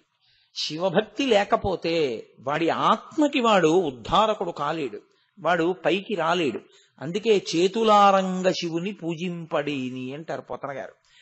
కాబట్టి ఇప్పుడు ఆయన పరమశివుడు మృత్యుభయం నుంచి తప్పుకోవడానికి వాసుకి ఆశ్రయిస్తే ఆయన అన్నారు, నువ్వు ఏ స్థితికి వెడతావో తెలుసా? ఎక్కడకొచ్చి నిన్ను గరుత్మంతుడు కొట్టి ప్రాణభయాన్ని కల్పించాడో అక్కడికే వెళ్ళిపో, ఏం భయం లేదు. వెళ్ళి హాయిగా కుక్షి అంటే గుహ అని, అదే కుక్కి కుక్కి అంటుంటారు. ఆ శృంగేరి పక్కన ఉన్నటువంటి కర్ణాటకలో క్షేత్రం సుబ్రహ్మణ్య క్షేత్రం. ఆ కుక్షి ఆ గుహలోకి వెళ్లి కూర్చుని నా గురించి తపస్సు చేస్తూ ఉండు. నువ్వు నా నామస్మరణలో ఉండగా, నా గురించి తపిస్తూ ఉండగా గరుత్మంతుడు నిన్ను చెనకడం. సరికదా, నీకు ఒక వరం ఇస్తున్నాను. రాబో కాలంలో నాకు సుబ్రహ్మణ్యుడన్న పేరుతో ఒక కుమారుడు కలుగుతాడు. ఆ పిల్లవాడు తారకాసుర సంహారం చేసి తన నెత్తుటితో ఉన్నటువంటి కత్తిని అక్కడే ఉన్న కుమారధార అన్న తీర్థంలో కడుక్కుంటాడు. కడుక్కుంటే ఇంద్రుడు దేవసేన అన్న కూతుర్ని తీసుకొచ్చి అక్కడ సుబ్రహ్మణ్య కళ్యాణం చేయిస్తాడు మార్గశిర శుక్ల షష్ఠి నాడు. కాబట్టి సుబ్రహ్మణ్య షష్ఠి అవుతుంది అది. కాబట్టి ఆ షష్ఠి నాడు కళ్యాణం జరుగుతుంది. అక్కడ నా కొడుకు దేవసేనా సమేతుడై నీతో కలిసి ఉండిపోతాడు. అప్పుడు నువ్వు ఎంత శక్తివంతుడు అవుతావంటే దర్శనానికి వచ్చిన వాళ్ళందరినీ నువ్వే అనుగ్రహించగలుగుతావు, నువ్వు వరాలు ఇస్తావు. ఇక గరుత్మంతుడు ఏం చేస్తాడు? నిన్ను గరుత్మంతుడు చేసేదేం ఉండదు. నువ్వు లోకములకు వరమలనివ్వగలవు, సరికదా. నీ ముంగిట సేవ చేయడానికి గరుత్మంతుడు నిలబడతాడు ఒకనాడు, వెళ్ళమన్నారు. ఆయన వచ్చి తపస్సు చేశారు. అందుకే మూల సుబ్రహ్మణ్యం అని ఉంటుంది. ఆ మూల సుబ్రహ్మణ్యం పెద్ద పుట్ట, ఆ పుట్టలోనే వాసుకి తపస్సు చేశారు. తపస్సు చేస్తే సుబ్రహ్మణ్యేశ్వర స్వామి వారి యొక్క ఆవిర్భావం అయిన తర్వాత ఆయన తారకాసుర సంహారం చేసి నెత్తుటితో ఉన్న కత్తిని ఆ కుమారధారలో కడుక్కున్నారు. కడుక్కున్న తర్వాత ఆయన దగ్గరికి వచ్చి ఈ వాసుకి బ్రహ్మాది దేవతలు స్తోత్రం చేశారు, మీ నాన్నగారు వరం ఇచ్చారు, మీరు ఇక్కడ వెలియాలి అని. అంటే ఆయన అంగీకరించారు, నేను ఇక్కడ ఉంటాను అని. అప్పుడు పరమేశ్వరుడు తన మాట నిజమైంది, తన భక్తుడికి తానిచ్చిన వరం నిజమైంది, తన కొడుకు తన మాట నిలబెట్టాడు. పరమ సంతోషంతో వాసుకి ఏ శివుణ్ణి ఆశ్రయించాడో ఆ శివుడు వాసుకి ఇప్పుడు అడగకపోయినా నువ్వు ఉన్న చోట నేను ఉంటాను లేవయ్యా అని ఆయన కూడా బయలుదేరి వచ్చేశారు. అందుకే మీకు కుక్షి క్షేత్రంలో ఎలా ఉంటుందో తెలుసా అండి? శివలింగం ఉంటుంది, కుక్కీలింగం అంటారు. శివుడు ఉంటాడు. శివుడి మీద పడగలు పెట్టి ఆదిశేషుడు ఉంటాడు. ఎందుకుంటాడు అంటారేమో, అహిర్భుజ్ఞ అని పేరు శివుడికి. అహిర్భుజ్ఞో దిగంబర అని చదువుతున్నాం కదా. ఆదిశేషుడికి వహించగలిగిన శక్తి ఉంది. సాధారణంగా లోకంలో పడగకి మోయగలిగిన శక్తి ఉండదు. పాము పడగ దేన్నైనా బరువులు మోయడానికి పనికొస్తుందని చెప్పడానికి పనికొచ్చే తల కాదది. అది బరువులు మొయ్యదు. మీరు ఎక్కడైనా పాము తల మీద బరువు పెట్టి మోయించడం, లేకపోతే అది ఏదైనా బరువులు మోసుకుంటూ వెళ్ళిపోతుండడం పడగ మీద మీరు ఎక్కడా చూడరు. మరి ఆదిశేషుడు తన పడగలతో ఈ భూమండలాన్నంతటినీ ఎలా మోస్తున్నాడు అంటే, పాతాళలోకమునందు ఉన్నటువంటి ఆదిశేషుని యందు ఈ భూమి కదలకుండా నిలబెట్టడం కోసమని ఆదిశేషుడు తన పడగల మీద భరించగలిగినటువంటి శక్తిగా ఆదిశేషుని యందు ప్రవేశించాడు పరమేశ్వరుడు. ఎందుకు ప్రవేశించాడు అంటే, ఒకనాడు తనకి అల్లెత్రాడయ్యాడు త్రిపురాసుర సంహారంలో. అందుకని అహిర్భుజ్ఞ అంటే ఆదిశేషుని యందు ప్రవేశించి ఈ భూమి కదలకుండా పట్టుకోవడంలో ఆయన పడగలకి అంత శక్తినిచ్చాడు. అందుకే ఆదిశేషుడు శివప్రవేశం వలన అంత మహాజ్ఞాని అయి ఉత్తరోత్తర కాలమనందు ఆయన పతంజలి రూపంలో వచ్చి మహాభాష్యము అన్న పేరుతో మహాగ్రంథాన్ని వెలయించాడు. మూకశంకరులు మూక పంచశతిలో దాని మీద మహాభాష్య వ్యాఖ్య అంటూ పెద్ద స్తోత్రమే చేశారు. కాబట్టి పరమేశ్వరానుగ్రహం అహిర్భుజ్ఞుణ్ణి చేసి ఆదిశేషుని పడగలకి మోయగలిగిన శక్తినిచ్చింది. కాబట్టి శివశక్తి తన యందుండి ఇంత స్థితిని పొందినవాడు. కాబట్టి ఈ శివలింగం మీద ఆదిశేషుడు పడగలు పట్టుంటాడు. ఈయన అనుగ్రహమే నన్ను భూమిని మోసేట్టు చేసింది. ఈ అనుగ్రహంతో నేను ఈయనకి పడగలు పట్టి నా ఛత్రాన్నై నేను సేవ చేసుకుంటానని ఆదిశేషుడు పడగలు పడతాడు. పడగల కింద కుక్షిలింగం ఉంటుంది. ఇప్పుడు ఈ ఆదిశేషుడి పడగల మీద వాసుకి ఉంటాడు. ఎందుకని? శివుణ్ణి ఆశ్రయించిన వాడు ఎంత శక్తిని పొందగలడో చూపించడానికి ఆదిశేషుడి కన్నా పైన వాసుకి ఉంటారు. ఈ వాసుకి పైన సుబ్రహ్మణ్యేశ్వరుడు ఉంటాడు. అయితే వాసుకి ఊపిరిలోంచి విషం వస్తుంటుంది. ఎప్పుడు విషం వస్తుంది కాబట్టి మీరు లోపలికి వెళ్ళడం కుదరదు. కుక్షిలో లోపలికి వెళ్ళడం కాదు, గుడి తలుపులు చాలాసేపు వేసున్న తర్వాత తలుపులు తీస్తే ఎదురుగుండా కాని వెడితే రోగము సంప్రాప్తిస్తుందేమో అని భయం చాలా మందికి ఏమి అదే చెప్తారు. అందుకే కుక్షి క్షేత్రంలో ఏం చేస్తారంటే గరుడ స్తంభం ఉంటుంది ఎదురుగుండా. ఈ గరుడ స్తంభం ఏం చేస్తుందంటే వాసుకి విడిచిపెట్టినటువంటి విషజ్వాలల్ని విరిచేస్తుంటుంది. అందుకని ఆ సేవ చేసుకోవడానికి నించుంది గరుడ స్తంభం తప్ప ఇప్పుడు వాసుకిని ఏమీ చేయలేకపోయాడు. ఎందుకని? శివలింగం ఉంది కింద, పరమశివుడు ఉన్నాడు. పరమశివుడున్న కారణం చేత వాసుకి గరుత్మంతుని వలన భయం లేకుండా పోయింది. అక్కడ వాసుకి ఏం చేస్తాడో తెలుసా అండి? అత్యద్భుతమైనటువంటి ఉపకారం చేస్తాడు. ఈశ్వరుడికి నివేదన అయిన తర్వాత అక్కడ ఉండేటటువంటి అర్చకులు అన్నం తింటారు. అర్చకులు అన్నం తిన్న తర్వాత మిగిలిపోయినటువంటి విస్తళ్ల మీద దొల్లడం ఒక సేవ అక్కడ. అది ఎన్నో సంవత్సరాల ముందు బుక్ చేసుకుంటారు. బుక్ చేసుకుంటే ఆ బ్రాహ్మణులు అక్కడ ఉన్న అర్చకులు భోజనం చేసి విడిచిపెట్టేసిన విస్తళ్లు వేస్తే దాని మీద దొల్లి వాళ్ళ భక్తి విశ్వాసాలతో అనారోగ్యం నుంచి బయటకు వస్తారు. చర్మ వ్యాధులు పోతాయని. అందుకే మీరు కుక్షిలో ఎప్పుడైనా లైన్లో దర్శనానికి క్యూలో నించుంటే అటు ఇటు చూస్తే, జాగ్రత్తగా పరికించి చూస్తే, ఏదో 4 బస్సుల్లో ఓ ఊరు వాళ్లే వెళ్ళిపోయి నించుంటే వాళ్లే ఉంటారు అటు ఇటు, అది వేరు విషయం.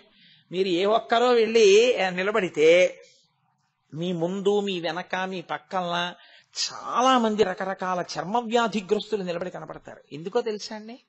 అక్కడ వాసుకి శక్తి అటువంటిది. ఆయన సుబ్రహ్మణ్యుడు కలిసి ఆ కుమారధార యందు స్నానం చేస్తే చర్మ వ్యాధులు పోగొడతారు. అందుకే అక్కడికి వెళ్ళి స్నానం చేస్తుంటారు. అక్కడికి వెళ్ళి ఆ విస్తరాకులు మీరు దొల్లుతారు. అక్కడ సుబ్రహ్మణ్యేశ్వర స్వామి వారి అనుగ్రహం అండి. ఎదర వస్తోందిగా మార్గశీర్ష శుక్ల షష్ఠి. ఆ మహానుభావుడు కనపడి చెప్పాడు. దేవాలయాన్ని నిర్వహించేటటువంటి వ్యక్తులకి, ప్రధానుడికి కల్లో కనపడి చెప్పాడు, మీరు నాకు నైవేద్యం పెట్టడానికి ఎప్పుడూ లోటు రాకుండా అక్షయ పాత్రని పంపిస్తున్నాను. ఆయన గుడి పక్కనే వెడుతుంటుంది ఒక తీర్థం. తీర్థము అన్నదానికి అర్థం ఏమిటి నేను మీకు పూర్వం ఒకసారి చెప్పాను. అందులో స్నానం చేస్తే యజ్ఞం చేసిన ఫలితం వేస్తారు. దానికి తీర్థం అని పేరు. కాబట్టి అక్కడే వెడుతుంది. ఆ తీర్థంలో ఉన్నాయి అక్షయ పాత్ర. నాకు సేవ చేసినప్పుడు దర్పణం చూపిస్తారు, దర్పణం దర్శయామి అని. ఆ అద్దం అక్కడ ఉన్నాయి. గుడి పక్కన కొట్టుకొచ్చి వరదలో వెళ్ళి తెచ్చుకోమన్నారు. ఆయనకి నిన్న రాత్రికి అలొచ్చింది. ఆయన ఇవాళ పొద్దున్న స్నానం చేసి గుడి దగ్గరికి వచ్చి చూశాడు, ఇంత వరదలో నిలబడతాయా అని. ఖచ్చితంగా దేవాలయం పక్కనే ఉన్నటువంటి తీర్థం వరద కింద వెళ్ళిపోతుంటే ఆ వరదలో కొట్టుకుపోకుండా అక్కడే నిలబడి కనపడ్డాయి. నీటి మీద తేలుతూ ఒక దర్పణం, ఒక అక్షయ పాత్ర ఇప్పటికీ ఉన్నాయి కుక్షి సుబ్రహ్మణ్య క్షేత్రంలో. చిత్రం ఏమిటో తెలుసా అండి? అన్నం వండి ఈశ్వరుడికి నైవేద్యం పెట్టే ముందు అక్షయ పాత్రకి నైవేద్యం పెట్టి తీసుకెళ్లి నైవేద్యం పెడతారు. దాన్ని యథార్థంగా అవి ప్రవాహంలో వచ్చాయి కుక్షి తీర్థంలో. కాబట్టి అందుకే వాసుకి ఎక్కడ తపస్సు చేశాడో ఆ మూల సుబ్రహ్మణ్యాన్ని దర్శనం చేయకుండా సుబ్రహ్మణ్యుడు వెలిసినటువంటి సుబ్రహ్మణ్యాన్ని ఒక్కదాన్ని చూసి వచ్చేస్తే కుక్షి సుబ్రహ్మణ్యం వెళ్ళిన ఫలితం మీ ఖాతాలో వేయనన్నాడు ఈశ్వరుడు. మీరు ఎక్కడ వాసుకి తపస్సు చేశాడో అక్కడికి వెళ్ళాలి. అందుకే మూల సుబ్రహ్మణ్యం అని గుళ్ళోకి వెళ్ళి తలుపులోంచి బయటకు వెడితే, సరే మనందరం చాలా మంది వెళ్ళాం కలిసి, వేరే విషయం అనుకోండి. ఆ తలుపులోంచి వెడితే అక్కడ మూల సుబ్రహ్మణ్యం ఉంటాడు. తెలియని వాళ్ళ కోసం చెప్తున్న మాట నేను. కాబట్టి ఆ మూల సుబ్రహ్మణ్యాన్ని దర్శనం చేసుకుని వస్తారు. అంత గొప్ప స్థితిని వాసుకి పొందాడు అంటే దేనివల్ల పొందాడు? కేవలం శివానుగ్రహం. అందువల్ల ఆయన నాగభూషణుడయ్యాడు. అంటే నన్ను పట్టుకున్న వాళ్ళు ఎవరుంటారో వాళ్ళకి మృత్యుభయం తీరిపోవడం కాదు, అనుగ్రహించగలిగిన శక్తి పొందుతారు. నాలా ఇంత స్థితిని ఇవ్వగలను. ఇది చెప్పడానికి ఆయన భుజంగభూషణో భర్గో గిరిధన్వీ గిరిప్రియ, ఆయన భుజంగభూషణుడయ్యాడు. కాదు, పూర్వం మణినాగము అని ఒక నాగం, చాలా పెద్ద పాము. ఆ పాముకి ఒక లక్షణం ఉండేది. అది నమ్మింది శివుణ్ణి. దానికి ఇదే భయం, గరుత్మంతుడు కొట్టుకుపోతాడని. ఎందుకంటే మనం చూడండి, మంచి పచ్చడి వంకాయలు వచ్చాయి మార్కెట్లోకి, చాలా పెద్ద పెద్ద ఆకుపచ్చ వంకాయ, ఒక్క కన్నం లేదు అన్నారనుకోండి, ఓ ఎన్నాళ్ళైందో పచ్చిపోయి తెచ్చేయండి 4 కిలోలు, పెరుగు పచ్చడికి వాటికి ఉంటాయి, ఫ్రిడ్జ్ లో పడేద్దాం అని అందరూ వెళ్ళిపోయి ఆ కొట్టు మీదే పడిపోతారు. అలా బాగా అలాంటి పాములంటే అవి ఎక్కడున్నాయో అని ఆలోచించి మరీ పెడతాడు గరుత్మంతుడు. అందుకని ఆ మణినాగం ఏం చేసేదంటే బయటికి వస్తూ ఉంటే పుట్టలోంచి శివ శివ శివ శివ శివ శివ శివ శివ అంటూ వచ్చేది. అది శివనామం చెప్తూ తిరిగి శివనామం చెప్తూ ఆహారం తీసుకుని శివనామం చెప్తూ పుట్టలోకి వెళ్ళిపోయేది. అది ఒక రోజున శివనామం చెప్తూ వెళ్ళిపోతోంది. వెళ్ళిపోతుంటే చూశాడు గరుత్మంతుడు. చూసి దొరికిందిరా అని దాన్ని కొట్టబోయాడు. అది నిర్భయంగా పాకుతూ శివ శివ శివ శివ అంటూ వెళ్ళిపోతాడు. పరమేశ్వరుడు, ఆయనకి తెలియందే ఉండండి, ఆయన సర్వజ్ఞ, ఆయనకు అన్నీ తెలిసి ఎక్కడేం జరుగుతోందో. ఎప్పుడూ నా పేరు చెప్పే అలవాటు ఉన్నటువంటి మణినాగాన్ని గరుత్మంతుడు కొట్టబోతున్నాడు. ఆయన వెంటనే నందీశ్వరుణ్ణి పిలిచి అన్నాడు, వెళ్ళి రక్షించన్నాడు. నంది ఒకడు, శివుడు ఒకడు కాడు, అందుకే వాళ్ళ మధ్యలోకి వెళ్ళాం.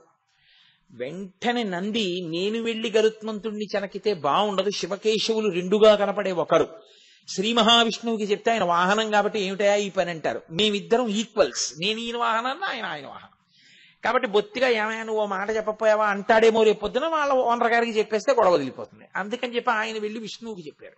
శివాజ్ఞ, మణినాగాన్ని రక్షించమంటున్నారు, గరుత్మంతుడు తరుగుతున్నాడు. ఆయన వెంటనే గరుత్మంతుడిని పిలిచి వెనక్కిరా అన్నాడు. అంటే మంచి కోపంతో తరుగుతున్నాడు కదండి, ఇది నా ఆహారం, ఆహారాన్ని దూరం చేయకూడదు అంటూ తరిమేడు. ఆహా, నేను పిలిచినా రామే, నీ శక్తి క్షీణించుగాక అన్నారు విష్ణువు. పడిపోయిన కింద గరుత్మంతుడు. మణినాగం నిర్భయంగా శివ శివ శివ శివ అంటూ వెళ్ళి దాని ఆహారం అని తీసుకుని ఆయన పక్క నుంచే వెళ్ళిపోయి పుట్టలోకి వెళ్ళిపోయింది. అప్పుడు ఆయన ఆలోచించాడు, అరేరే, నేను ఇలా అయిపోవడానికి కారణం ఈ మణినాగాన్ని తరిమాను. శ్రీ మహావిష్ణువు కబురు చేశారు, నేను వినలేదని అప్పుడు క్షమార్పణ చెప్పి ప్రార్థన చేశాడు. విష్ణువు శక్తినిచ్చారు. ఈయన వెళ్లి శ్రీ మహావిష్ణువు పాదాల మీద పడి, ఈశ్వరా నాకంత శిక్ష వేస్తారా అన్నాడు. అంత శిక్ష వేయడానికి కారణం నేను వేసింది కాదు, శివాజ్ఞ. అది శివశివ శివశివ అంటూ తిరుగుతుంది, నువ్వు తరమబోయావు. ఆయన వెంటనే కబురు చేశారు కాబట్టి నందీశ్వరుడు వచ్చాడు, నీ శక్తి అందుకు తీసేశారు. శివాజ్ఞ పరిపాలించవలసిందే అందరం. కాబట్టి శివశివ శివశివ శివశివ అనుకున్న మణినాగం బతికిపోయింది ఆయన అనుగ్రహంతో. ఏది సంతతము ఆయన్ని ధరించిందో అది ఆయనకి భూషణం కాదండి. భూషణం అంటే ఏంటి? ధరింపబడినది భూషణం కదా. ఇప్పుడు నేనేదో ఈ ద్రాక్షహారం వేసుకున్నాను, అప్పుడు నాకు అది భూషణం, నేను ధరించాను కాబట్టి. అది నన్ను ధరించింది. ఎలా? దానికి చైతన్యం ఉంటే ఎప్పుడూ నన్నే లోపల వహించి భరిస్తోంది అనుకోండి, అప్పుడు అది నాకు భూషణం, నేను దానికి భూషణం. అందుకే ఆ మణినాగమును గరుత్మంతుడు చెనకలేకపోయాడు. ఆయనే సామాన్యుడు కాడు. పరమేశ్వరుడు అంటే లోకంలో ఎవ్వరూ చెయ్యనంత ఉపకారం చేసినవాడు.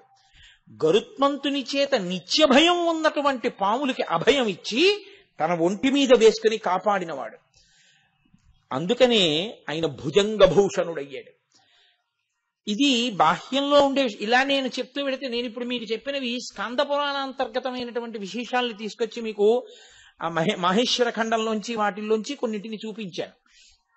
ఇలా నేను ఎన్ని తీసుకొచ్చి చూపించినా అనంతము, వాటికి ఏం అంతు ఉండదు, ఎన్నైనా చెప్తాం.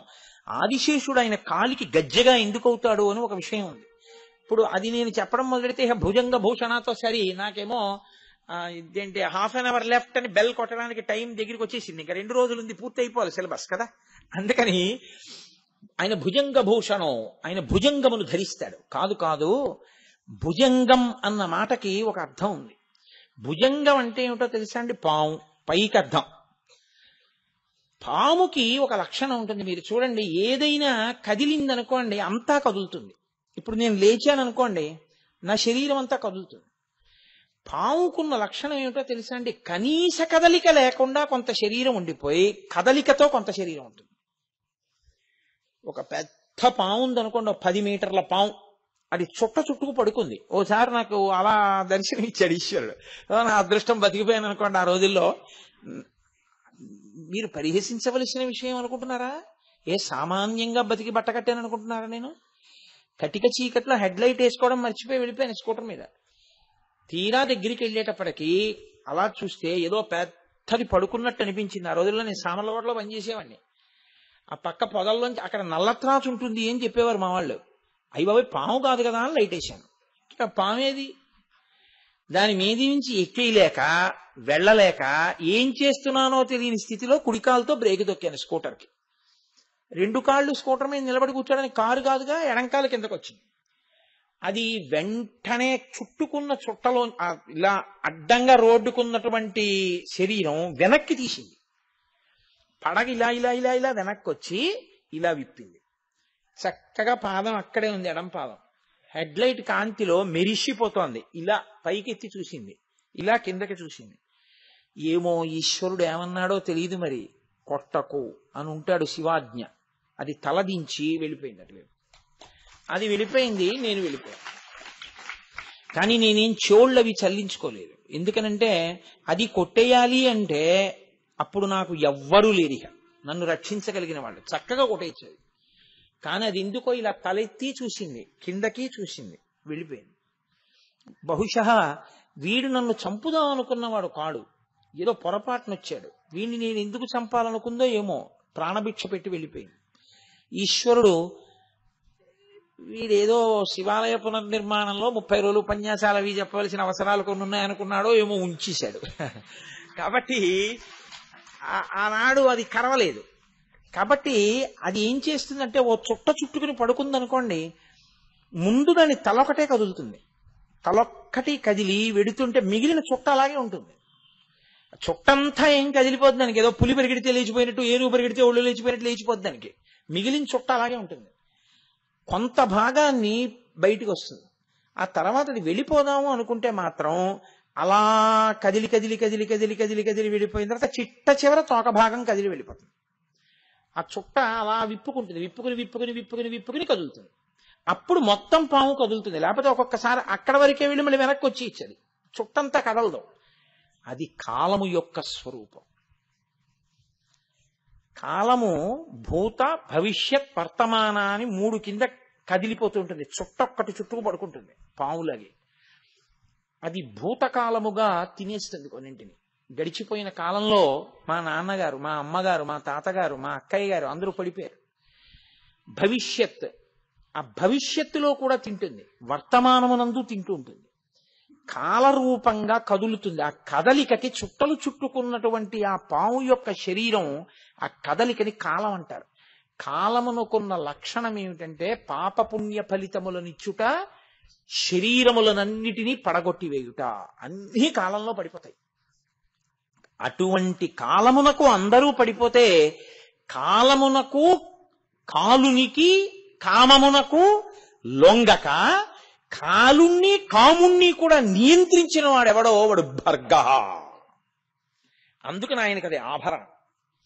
అది ఆయన చెవి పక్కన ఇలా పడగ విప్పుంటుంది, కానీ ఆయన ఇలా నిర్భయుడై ఉంటాడు. ఎందుకని అంటే ఆయన ఆ కాలుణ్ణి ఇటు కాముణ్ణి వశం చేసుకున్నవాడు. ఇది చెప్పడానికి ఆయన భుజంగ భూషణ కాదు. భుజంగం అన్న మాట ఎందుకు వాడారో తెలుసా అండి? భుజంగం అంటే భుజం, అది వక్రయత, ఒకలా కాకుండా ఎప్పుడూ కూడా చలతీతి ఇది భుజంగ. వంకర టింకర్లగా నడిచేటటువంటి అలవాటు దేనికుందో దానికి భుజంగం అని పేరు. పాముకి నిలువుగా వెళ్ళడం ఎప్పుడూ రాదు. పాము ఎప్పుడు ఇలా వంకర టింకరగానే వెడుతుంది. వంకర టింకరగా వెళ్లే అలవాటు తనంత తాను ఉండిపోయింది ఏదో తెలుసా అండి? ఇంద్రియములతో కూడిన మనసు. ఇంద్రియాలు మనసు తనంత తాను ఇప్పుడు కూడా లేస్తూనే సుప్రభాతం చేసుకుందాం, చక్కగా పూజ చేసుకుందాం, ఈ లోకాన్నంతటినీ మన కుటుంబంలా చూసుకుందాం, ఎవరి డబ్బు గురించి మనం ఆశపడద్దు, ఈశ్వరుడికి నైవేద్యం పెట్టి తిందాం, సూర్యోదయానికి లేచిపోదాం అలా అంటుంది ఏమిటి? అలా ఏమందో. మనసు ఇంద్రియములు ఎప్పుడు వంకర టింకరగా తిరుగుతాయి. కుటిలం చరతీతి ఇది భుజంగ. భుజం కుటిలం చరతీతి. కుటిలం అంటే వంకర టింకరగా తిరుగుతుంది. ఈ వంకర టింకర తిరుగుడంతా దేనివల్ల అలవాటైందంటే, ఈ ఇంద్రియములతో సుఖములను అనుభవించడానికి అలవాటు పడి ఈ మనసు ఎప్పుడు వంకర టింకర తిరుగుడే తిరుగుతుంది తప్ప తిన్ననైనటువంటి నడక దీనికి రాదు. ఇలా తిన్ననైన నడక రానటువంటి మనసుని ఈశ్వరుడి దగ్గర పెట్టేస్తే ఆయన దాన్ని భూషణ మెడలో వేసుకుంటాడు. ఆ మనసుని ఆయన స్వీకరించి ఆయనే శరణాగతి చేసిన వాడి మనసుని నడిపించగలిగినటువంటి బాధ్యతని తాను స్వీకరించి మిమ్మల్ని తనకి ఆభరణంగా ఆయన స్వీకరించేస్తాడు. అందుకని ఆయన భుజంగ భూషణ. ఏమండి, మరి మేము గతంలో చేసిన పాపాలు మీరు ఒక్కటే జ్ఞాపకం పెట్టుకోండి. మీకు ఒక్కసారి భగవద్భక్తి కలిగి ఆర్తి కలిగిన తరువాత ఎలుగెత్తి త్రికరణ శుద్ధిగా మీరు పిలవడం మొదలుపెట్టిన తరువాత కూడా మిమ్మల్ని క్షమించి ఉదారుడై మిమ్మల్ని ఉద్ధరించి మీకు పలకకపోతే మీరు ప్రార్థన, పశ్చాత్తాపము, ప్రాయశ్చిత్తము ఈ మాటలకి వాంగ్మయంలో చోటు ఉండదు. ఇక ప్రార్థన అసలు నేను ఎందుకు చెయ్యాలి? నేనేదో పాపం చేశాను, ఏమీ కుదరదు, ఇప్పుడు నేను మారానంటే కుదరదు, అవి అనుభవించు అని ఈశ్వరుడు అన్నాడు అనుకోండి. అప్పుడు నేను ఇంకిప్పుడు మారడానికి అసలు ఎందుకు సాధన చేయడం, ఎందుకు ఇప్పుడు ప్రయత్నం చేయడం? నేను ఎలాగో నేను చేసినవన్నీ అనుభవించాలి, ఇప్పుడు చేసినవి ఎప్పుడో అనుభవంలోకి వస్తాయి. కాబట్టి ఆయన ఏం ఉపకారం చేస్తాడు? ఆయన ఏమీ చేయడు. మీరు ఏ కర్మలు చేశారో ఆ కర్మలు ఈశ్వరుడి కన్నా గొప్పవి కూర్చున్నాయి. అవునా కదా? మీరు కొంచెం జాగ్రత్తగా ఆలోచించండి. నేను గోదానం చేశాను, ఆయన ఫలితం ఇస్తాడు. నేనేదో ఎవరినో బాధ పెట్టాను, దానికి ఫలితం ఇస్తాడు.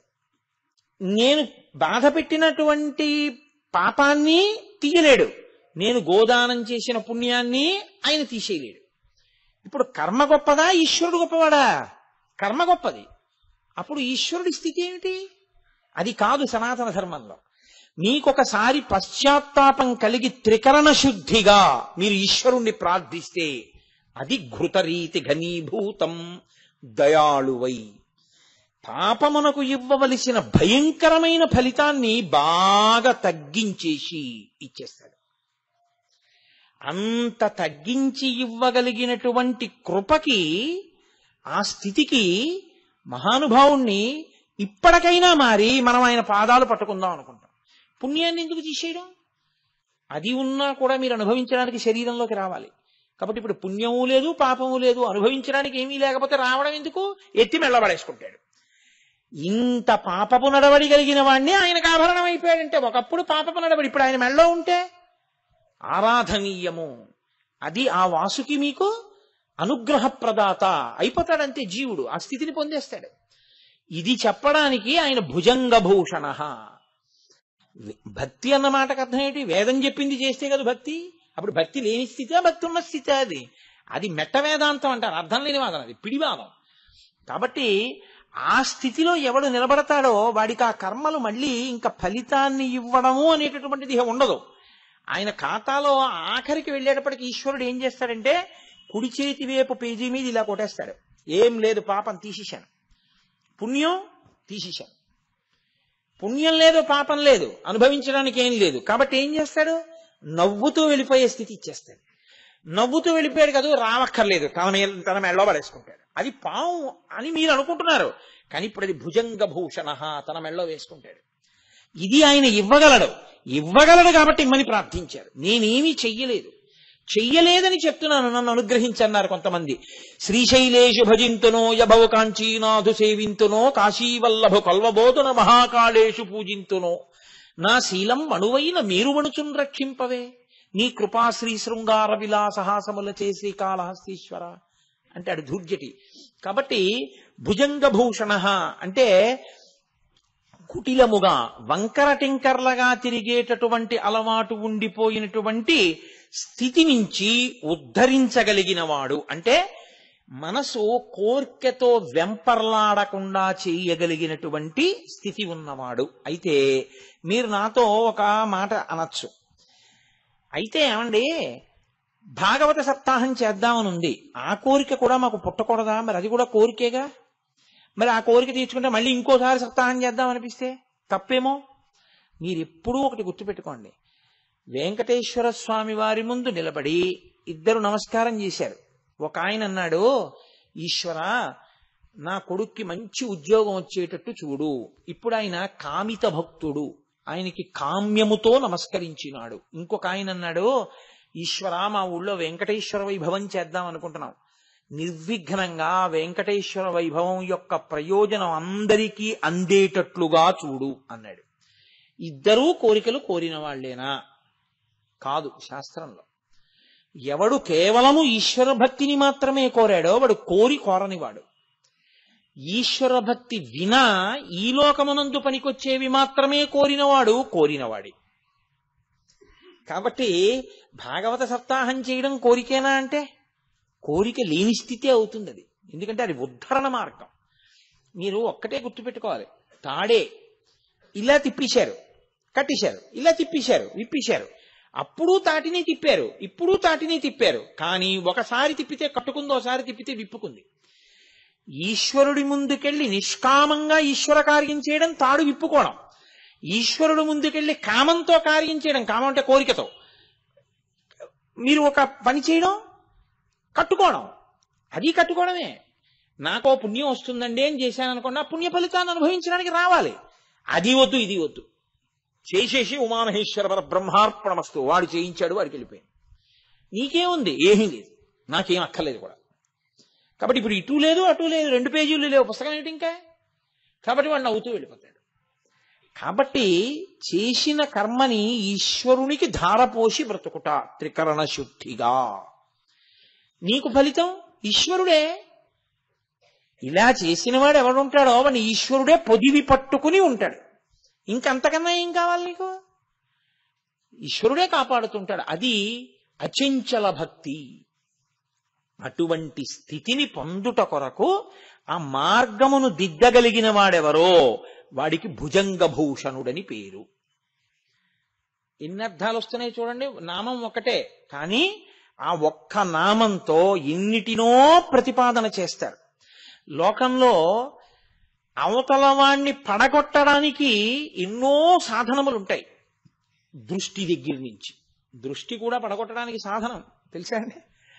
చూడకూడని రీతిలో అసూయతో అదే పనిగా చూస్తే అవతలి వారిలో ఉండే తేజస్సు క్షీణిస్తుంది. నేను అలా క్షీణించకుండా కొన్ని జాగ్రత్తలు తీసుకుంటూ ఉంటారు. అప్పుడు ఆ దృష్టి నుంచి ఇది విరిగిపోతుంటుంది. అలా విరగగొట్టగలిగినది ఎలా ఉంటుందో అలా అది శివం. ఈశ్వరుని యందు ఈశ్వరుని పడగొట్టడానికి మీకు ఏ సాధనములు ఉండవు లోకంలో.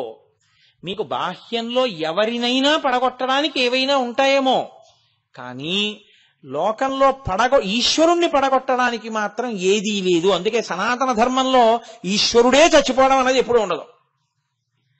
భగవంతుడే భక్తుల చేతిలో చనిపోవుట ఆ మాట అసలు ఉండదు ఆయన దగ్గర. రాక్షసుల చేతిలోనో భక్తుల చేతిలోనో ఆయనే చచ్చిపోతే ఇంకేమిటి ధర్మం ఎక్కడి నుంచి వస్తుంది? కాబట్టి ఈశ్వరుడే అచ్యుతుడై ఉంటాడు. ఆయన్ని పడగొట్టలేరు, ఏ సాధనము చేత పడరు. బాహ్యంలో అయితే ఆయన సృష్టించాడు, ఆయన మంత్రం ఆయన మీద వేస్తే అప్పుడు ఆయన మంత్రం పని చేయకపోతే ఆయనే పని చేయనట్టు అయింది. అప్పుడు ఆయన మంత్రానికి ఆయన పడిపోడా? ఈ ఆలోచన ఒకటి వచ్చింది ఒకప్పుడు, తెలుసా అండి? అందుకే తత్వ విచారణ చెయ్యాలి మీరు ఎప్పుడు. దారుకావనంలో పరమేశ్వరుడు వెళ్ళిపోతున్నాడు, ఆయనకి నిస్సంగుడు.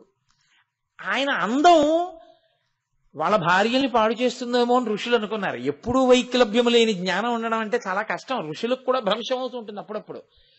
ఏమీ తెలియని వాళ్ళల్లా ఉండేవాళ్ళు ఎవరంటే, అమాయకుల్లా ఉండేవాళ్ళు ఎవరో వాళ్ళకే నిశ్చల భక్తి ఉంటుంది.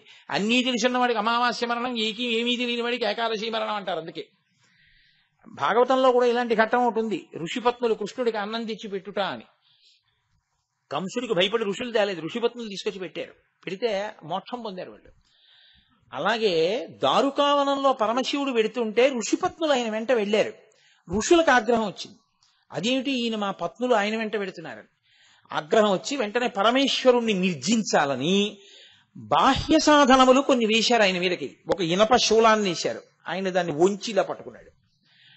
అలా ఒక పులిని విడిచిపెట్టారు, దాన్ని తోలు ఒలిచి కట్టుకున్నాడు. ఆఖరణ వాళ్ళు ఏం చేశారంటే, ఆయన మంత్రములతో సృజించినవి ఆయన రూపములే కాబట్టి ఆయన్ని పడగొట్టకపోతే ఆయనే పని చేయనట్టు అవుతుంది. కాబట్టి అదే వేసేస్తామని ఒక ఆభిచారిక హోమం చేసి అందులోంచి ఒక పావుని సృష్టించి ఆయన మీదకి విడిచిపెట్టారు. ఆయన పావు దగ్గరికి వస్తుంటే దాన్ని తీసి ఇలా పట్టుకుని అలా మెళ్ళో పడేసుకున్నాడు. పడేసుకుంటే అలా కూర్చున్నది. ఎన్ని పావులు అనుకుంటున్నారు? ఒక్క పావు కథ అనుకుంటున్నారా? ఆయన మెళ్ళో ఉన్న పావులన్నీ కథలు మొదలు పెడితే పావులు ఎన్నున్నాయో అన్ని కథలవుతాయి. కాబట్టి భుజంగ భూషణ అంటే అదేం అయిపోయే నామం కాదు. అది ఆ భుజంగ భూషణ తత్వము ఎంత వెళ్ళిపోతుందో, ఎంత దూరం వెళ్ళిపోతుందో. కాబట్టి నన్ను నిర్జించగలిగినవి, నన్ను పడగొట్టగలిగినవి ఎక్కడా ఏవి ఈ లోకంలో లేవు. మీరు మీ ఉద్ధరణకి వాడుకోవాలి తప్ప నన్ను పడగొట్టడానికి పనికొచ్చేవన్నవి ఎక్కడా ఏ సాధనమునందు లేదు. నేను అచ్యుతుడను, అన్ని నా ఎందు లీనమైపోవలసిందే తప్ప నన్ను పడగొట్టగలిగినవి లేవు. ఇది నిరూపించడానికి ఆయన పావును తీసి మెళ్ళో వేసుకున్నాడు. కాదు, ఇంకొక అర్థం ఏమిటో తెలుసా అండి? పాము రెండిటిని సంకేతిస్తుంది. ఒక పాము మనం శాస్త్రంలో ఎలా చెప్తామంటే నీచమైన పాము అని చెప్తాం. ఇంకొక పాము ఎప్పుడూ అనుగ్రహ స్వరూపమైన పాము అని చెప్తాం. అందుకే మీరు చూడండి, నాగస్పర్శ లేని దేవత ఉండరు. అసలు మీకు యథార్థంగా మాట్లాడితే మనం అంటే యజ్ఞోపవీతం నూలుతో చేసింది వేసుకుంటాం. పరమేశ్వర స్వరూపాలు ఏవి కూడా యజ్ఞోపవీతాలు నూలుతో చేసినవి కాని బంగారంవి కాని వేసుకో. అవి నాగ యజ్ఞోపవీత ధారిణం. ఆయన నాగమును యజ్ఞోపవీతంగా వేసుకుంటాడు, పావుని వేసుకుంటాడు యజ్ఞోపవీతంగా. శ్రీ మహావిష్ణువు నాగశయనుడు, ఆయన శేషుడి మీద పడుకుంటారు. పరమశివుడు నాగాభరణుడు. వినాయకుడు ఏదో వడ్డాణం పెట్టుకున్నట్టు పావును దాన్ని ఇలా తీసుకొచ్చి ఇలా ముడేసుకుంటాడు. ముడేసుకుంటే అది ఇలా పడగ విప్పి ఆ భజనంతటిని చుట్టూ ఇలా ఉంటుంది, అదో వడ్డాణంలా ఉంటుంది ఆయనకి.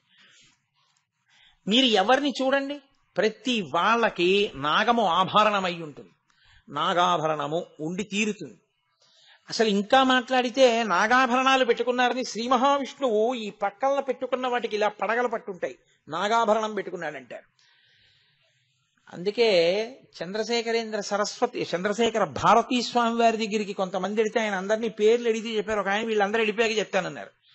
ఏమలాగా అంటే కాదులేడి చెప్పుకోవడానికి కొంచెం మొహమాటం అన్నాడు ఆయన. అందరూ వెళ్ళిపోయాక ఏమిటి నీ పేరు అన్నారు ఆయన. భుజంగం అండి అన్నాడు. భుజంగం అంటే చెప్పడానికి భయం ఎందుకు అన్నారు ఆయన. భుజంగం అంటే పాము కదండి, సిగ్గేసి చెప్పలేదన్నాడు. అంటే ఆయన అన్నారు, చంద్రశేఖర భారతీ స్వామి వారు, మీ నాన్నగారు అమ్మగారు చాలా దూరదృష్టి ఉన్నవారు. లోకంలో అన్నిటికన్నా తక్కువ విలువ ఉన్నదాన్ని అలా పడేస్తారు, బాగా విలువైన దాన్ని బీరువాలో పెట్టి దాచుకుంటారు దొంగలకి దొరకకూడదని. ఇంటికెళ్ళి ఉత్తరీయం తీసి అలా పడేస్తాను, లాల్చీ తీసి ఉతకడానికి పడేస్తాను. మెళ్ళో రుద్రాక్షమాల మాత్రం జాగ్రత్తగా పెట్టుకుంటాను. అలాగే భుజంగం పాము విష్ణువుకి శయనం, ఆయనకి ఆభరణం. కాబట్టి నిన్నెవరో ఒకరు చూడటం కాదు, శివకేశవులు ఇద్దరు కూడా జాగ్రత్తగా చూస్తారు. అందుకని మీ వాళ్ళు నీకు భుజంగం అని పేరెడితే చెప్పడానికి మొహమాట పడతానటో, నీకన్నా గొప్ప పేరు ఎవరికి ఉందన్నారు ఆయన.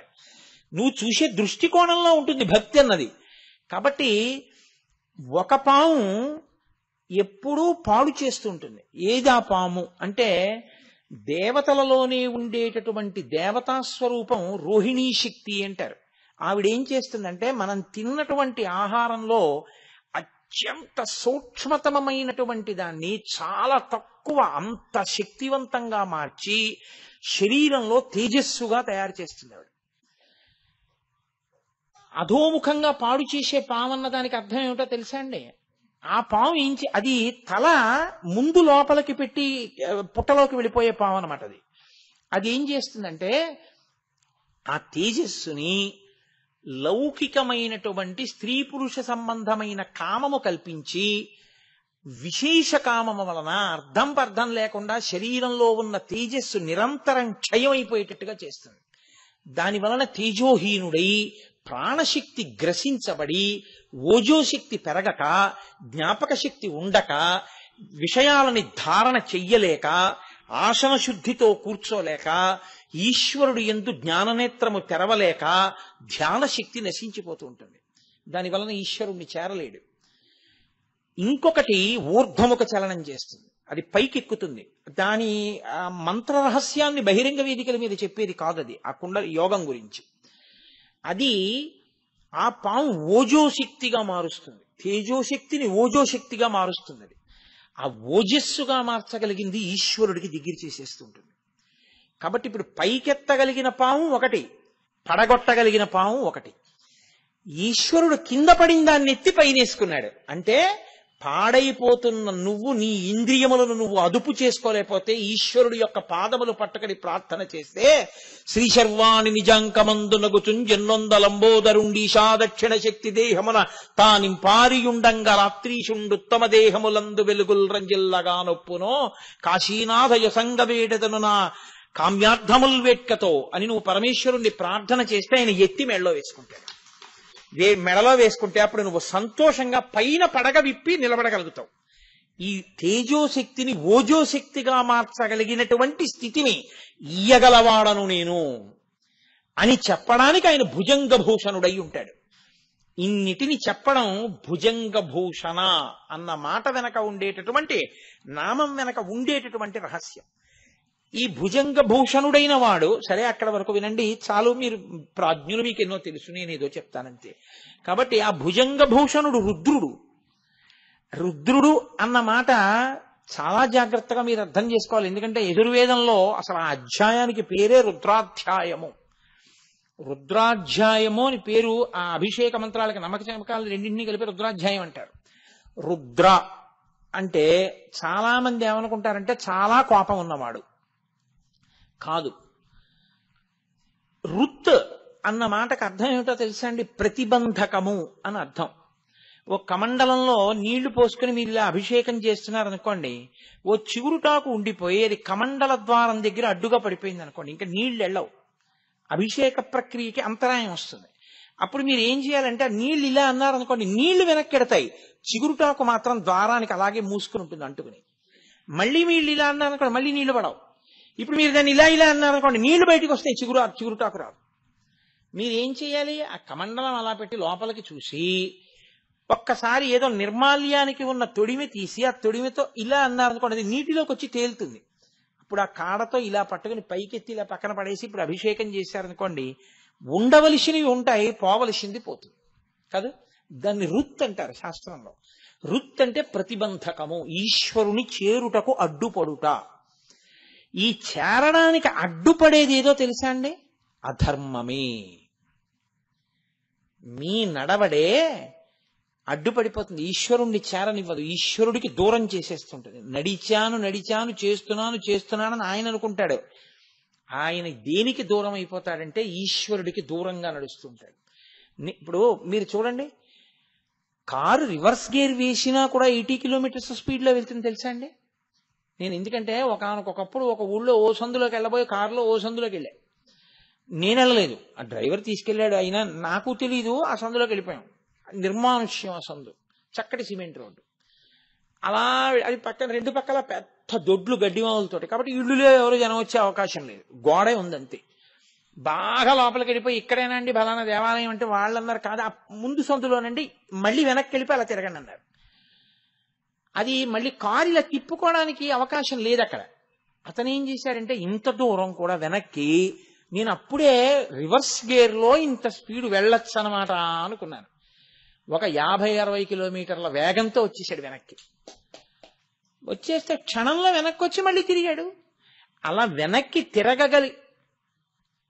తిరగగలిగినటువంటి శక్తికి, అంత వేగంగా వెనక్కి రాగలగడాన్ని కారు ఎందే నిక్షేపింపబడిన, ముందుకు వెడుతున్నాను అనుకుని రివర్స్ గేర్ వేస్తే వెనక్కి వెళ్ళడం ఎలా ఉంటుందో, నడిచినా వెనక్కి వెళ్ళిపోవడం ఎలా ఉంటుందో, అధర్మమును చేస్తూ నేనేదో చేస్తున్నాను అనుకోవడం అలాగే ఉంటుంది. ఈశ్వరుడికి దూరంగా నడిచి వెళ్ళిపోతుంటారు. దానికి రుత్ అంటారు. ప్రతిబంధకంగా అడ్డుపడిపోయింది అది.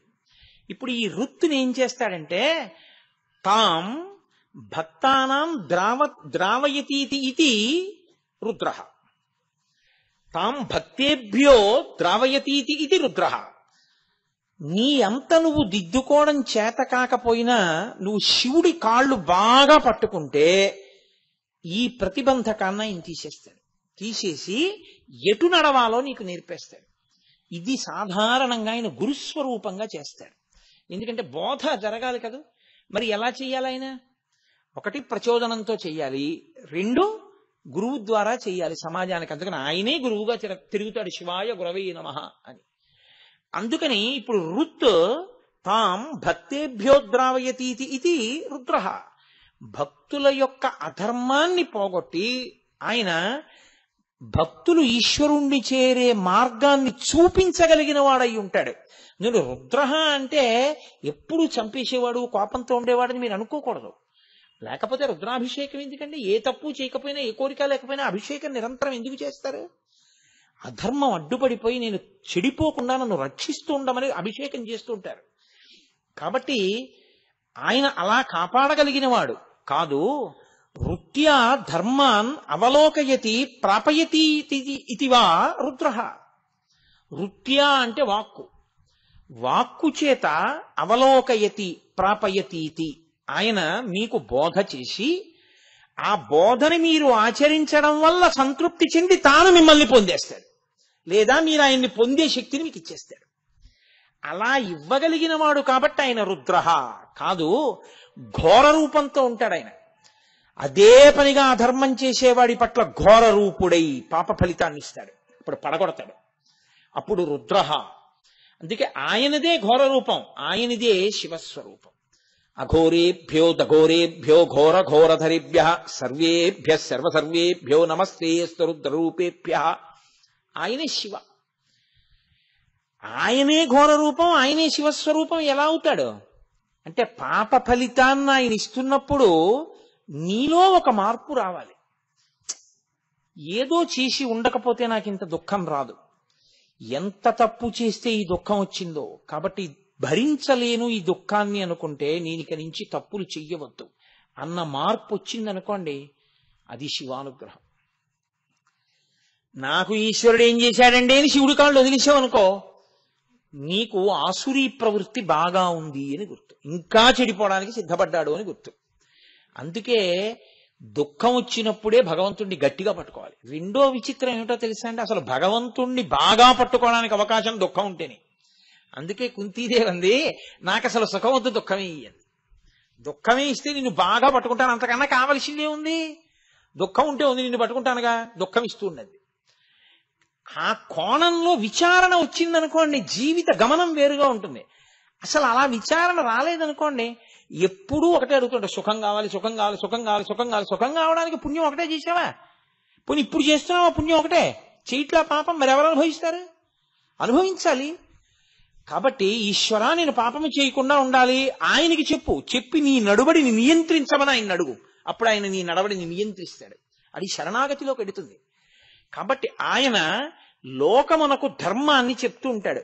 ఇలా ఉండవద్దు, ఇలా ఉండవద్దు అని చెప్పి ఎవడు ఎలా ఉండాలని చెప్పాడో అలా ఉండగలిగిన స్థితిని పొందగలిగితే వాడు ఆయనని పొందేస్తాడు చెట్ట చివర. ఇందులో గమ్మత్తొక్కటే, మీరు కొంచెం జాగ్రత్తగా పట్టుకునే ప్రయత్నం చేయండి. నిషిద్ధ కర్మ, విహిత కర్మ అని రెండు ఉంటాయి. విహిత కర్మ ఏదో కారణానికి చేస్తాడు, ఆలస్యమో ముందో ఏదో ఒకటి. రోజు స్నానం చెయ్యాలి ఉస్మండి అని నేను అన్నాను అనుకోండి, 12ంటికో చేస్తాడు, 1 గంటకో చేస్తాడు, 10ంటికన్నా చేస్తాడు, తెల్లారకట్టన్నా చేస్తాడు. ఓ అగరత్తు మీరు ఈశ్వరుడికి చూపించండి అన్నాను అనుకోండి, ఏదో అగరత్తు చిన్నదో పెద్దదో పొడుగుదో పొట్టిదో ఏదో అగరత్తు చూపిస్తాడు. మీరు సూర్యాస్తమయ సమయంలో ఎప్పుడూ నిద్రపోకండి అని నేను అన్నాను అనుకోండి, దీనికి ప్రాయశ్చిత్తం మళ్ళీ ఆయన కనపడ్డప్పుడు అడుగుదాం లేని పడుకుంటాడు. నిషిద్ధ కర్మ చెయ్యకుండా ఉండలేడు, విహిత కర్మ ఎలాగో అలా చేస్తాడు. ఇది చెయ్యొద్దు అన్నదాన్ని చెయ్యకుండా ఉండగలిగితే లోకంలో ఇంత శాస్త్రం అక్కర్లేదు. ఒక్క మాట చెప్పేస్తే అయిపోలేదండి, అందరూ పుణ్యాత్ములే. నిషిద్ధ కర్మాచరణము చెయ్యకుండా మనం ఉండలేము. ఇప్పుడు ఈశ్వరానుగ్రహం కలగడం అన్న మాట ఎక్కడ మొదలవుతుందో నేను మీకు చెప్తాను, కొంచెం జాగ్రత్తగా పట్టుకోండి. అక్కర్లేని తిరుగుడు తిరిగేవాడు పూర్వం. సాయంకాలం అయింది అంటే ఇక వీధిలో తిరగడమే. ఇప్పుడు వీధిలో తిరగడం నిషిద్ధ కర్మ, అక్కర్లేని దానికి అలా తిరుగుతూ ఉండకూడదు. తిరిగితే నువ్వు గుళ్ళోకి వెళ్ళి ప్రదక్షిణం చేయాలి, లేకపోతే ధ్యానం చేయాలి, లేకపోతే ఓ సద్గంధ పఠనం చేయాలి, లేకపోతే ఓ 4 మంచి మాటలు మాట్లాడుతూ ఉండాలి. ఇవేమీ చేయకుండా, విహిత కర్మ చేయకుండా నిషిద్ధ కర్మ చేస్తున్నావు. శివానుగ్రహం ప్రారంభమైందని గుర్తేమిటో తెలుసా అండి? ఆయన మీకు గుళ్ళో కనపడకపోవచ్చు, ఆయన పుస్తకాలు చదువుకోపోవచ్చు, ఆయన ధ్యానం చేయకపోవచ్చు, రోడ్డు మీద తిరగట్లేదు. మీరు పట్టుకున్నారా లేదో? నిషిద్ధ కర్మ ఆగిపోయింది. నిషిద్ధ కర్మ ఆగింది అంటే జన్మ జన్మాంతరాలుగా తరువుకొస్తున్నటువంటి పెద్ద వ్యసనం ఒకటి తప్పిపోయింది.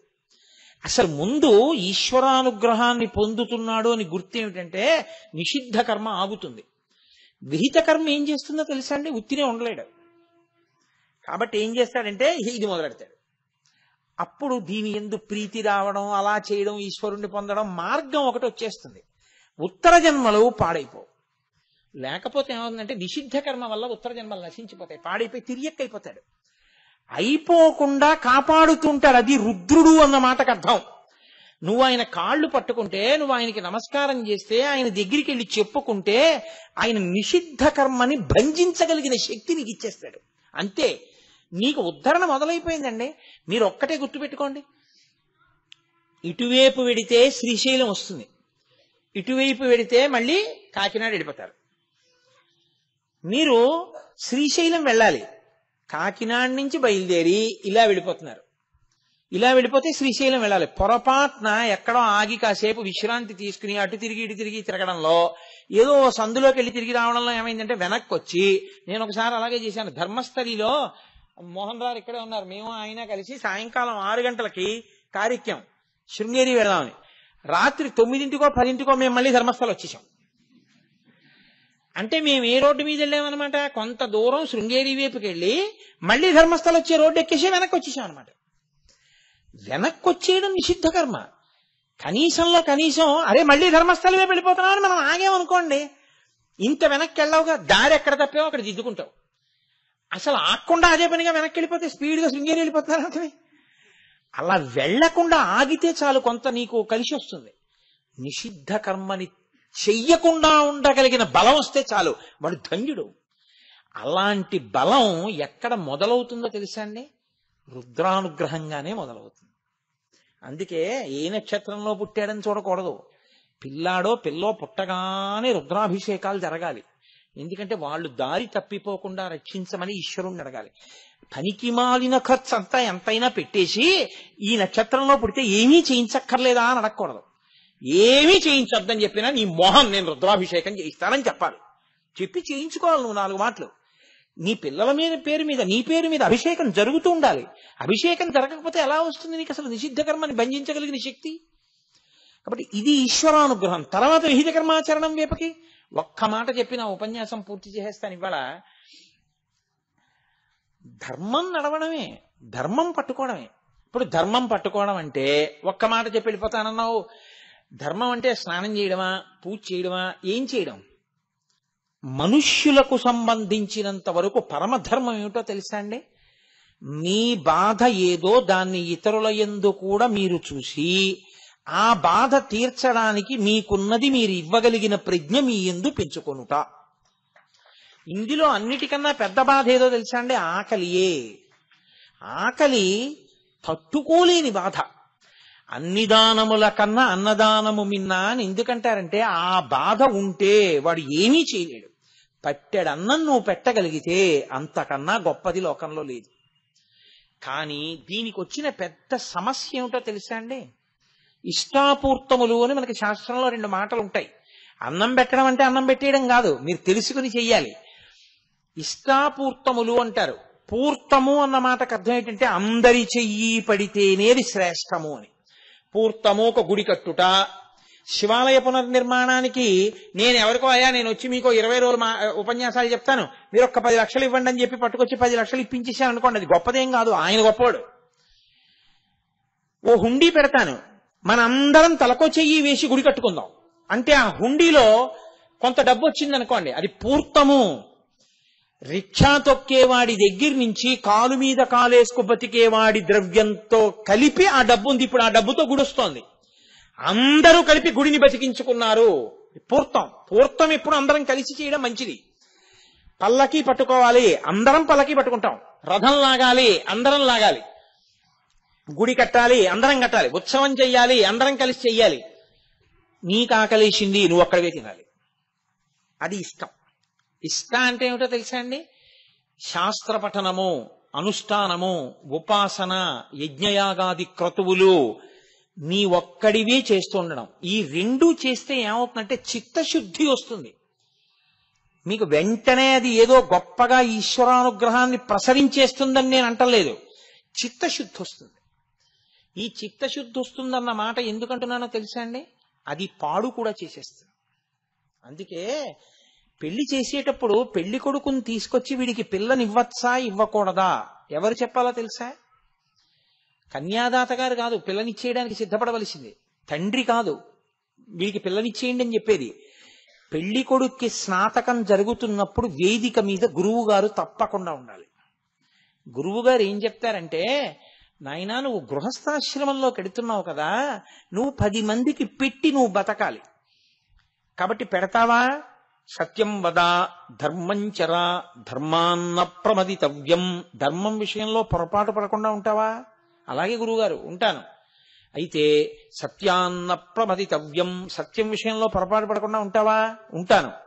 కుశలాన్న ప్రమదితవ్యం, కౌశలం నేర్చుకుంటావా? దర్భని ఎంతవరకు కొయ్యాలో అంతవరకే కొయ్యాలి, నీకెంత కావాలో అంత పుచ్చుకోవాలి తప్ప అక్కర్లేని వాటికి వెంపర్లాడకుండా ఉండగలవా లోకంలో? ఉంటాను. 10 మందికి పెడతావా? పెడతాను. ఇచ్చేటప్పుడు ఎలా పెడతావు? ఎందుకో తెలుసా అండి, పెట్టడమే కొంప ముంచడం మొదలెడుతుంది. ఏమిటో తెలుసా కారణం? ఆయన దాత ఒక పేరు వస్తుంది.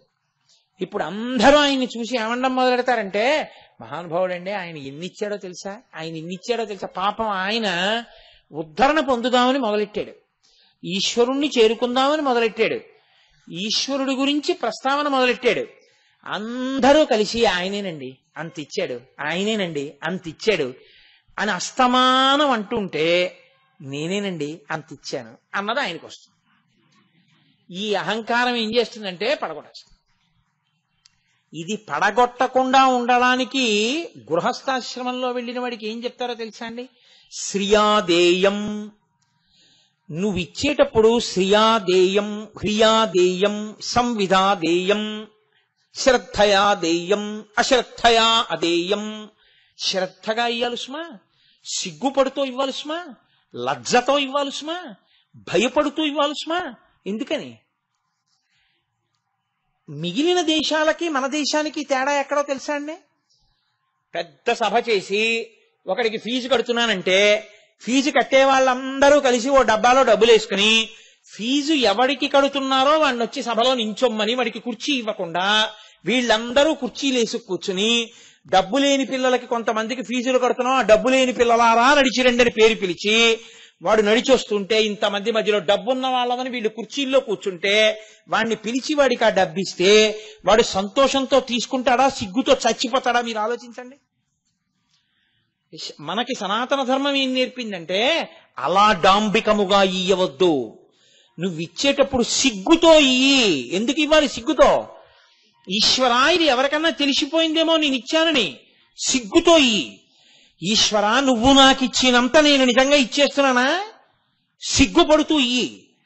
ఈశ్వరా, అతనికి నిజంగా ఆర్తి తీరగలిగినంత నేను ఇవ్వగలుగుతున్నానా? లజ్జతో ఇయ్యి. ఇచ్చేటప్పుడు పుచ్చుకుంటున్నవాడు కాదు ప్రయోజనం పొందుతున్నది, నీవు ప్రయోజనం పొందుతున్నావని గుర్తిరిగి ఇయ్యి. ఇది సంవిధాదేయం. బాగా తెలుసుకుని ఇయ్యి. ఏమిటి తెలుసుకుని? పుచ్చుకుంటున్నవాడు కాదు ప్రయోజనం పొందుతుంది, నువ్వే పొందుతున్నావు. అందుకే సనాతన ధర్మంలో దాత పుచ్చుకున్న వాడికి నమస్కారం చేస్తాడు. బట్టలు పెట్టి బట్టలు పుచ్చుకున్నాయని నమస్కారం చేస్తాం, అంతేగాని బట్టలు పుచ్చుకున్నాయని బట్టలు పెట్టిన వాడికి నమస్కారం చేయడు. పళ్ళు ఎవరికి ఇచ్చామో ఆయనకి పళ్ళు ఇచ్చో నమస్కారం చేస్తాం, అంతేగాని ఆయన మీరు పళ్ళు ఇచ్చుకున్నారు కదా నాకు నమస్కారం పెట్టండి అనకూడదు. కాబట్టి ఎవరు ఇచ్చాడో వాడు పుచ్చుకున్న వాడికి నమస్కారం చేస్తాడు. ఎందుకని? ఒక్కటే కారణం. అలా ఆయన ఈశ్వరుడే వచ్చి మీ ముందు ఎందుకు పుచ్చుకున్నాడో తెలుసా అండి? లోకంలో ఒక పెద్ద సిద్ధాంతం అవుతుంది. 2 అక్షరములు జీవితం అంతా పాటించిన వాడికి ఉత్తర జన్మల్లో 2 అక్షరాలే ఇస్తారు అని. నాస్తి నాస్తి నాస్తి. కొంతమందిని చూడండి, ఏమంటే కొంచెం ఈ పని చేసాం, అబ్బాయి మన దగ్గరే ఉందండి, నా దగ్గరే ఉందండి అంట, మన దగ్గరే ఉందండి అంటాడు. అయ్యా కొంచెం అన్నం పెడతారా? నాస్తి, లేదు అదలబా. అయ్యా ఓ పంచిస్తారా? నాస్తి, లేదు అదలబా. వచ్చే జన్మలో ఈ జన్మలో నాస్తి నాస్తి నాస్తి నాస్తి, లేదు లేదు లేదు లేదు అన్నాడు కదా, వచ్చే జన్మలో దేహి దేహి దేహి దేహి అంటాడు. ఆ 2 అక్షరాలు ఈ 2 అక్షరాలు చేస్తాడు ఈశ్వరుడు. కాబట్టి నాస్తి దేహిగా మారకుండాలంటే దానం చేయడం ఒకటే కాదు, అది అహంకారమై పడగొట్టకుండా ఉండాలి.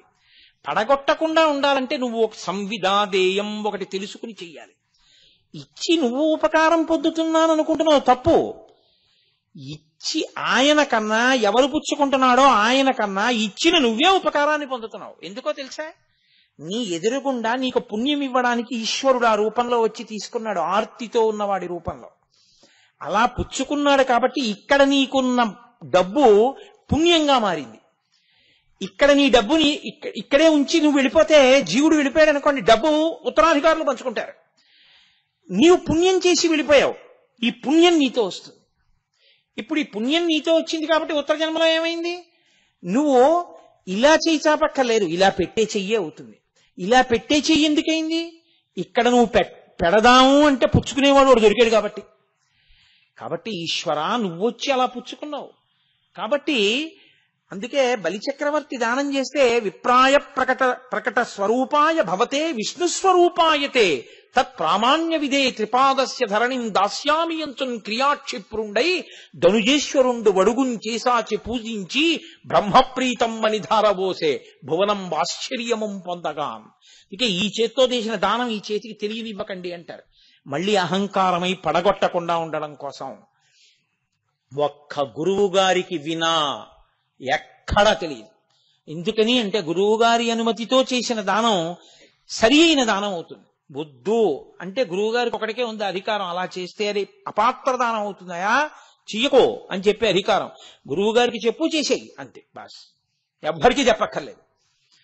అది చెప్పడం మొదలెట్టావో ఆయన 10 మందికి చెప్పి ఆయన ఏమంటాడంటే చూడండి ఎలా వచ్చి చెప్పాడు అంటే తను ఇచ్చానని మనకి తెలియాలని అంటాడు అని మళ్ళీ 4 చెప్తాడు.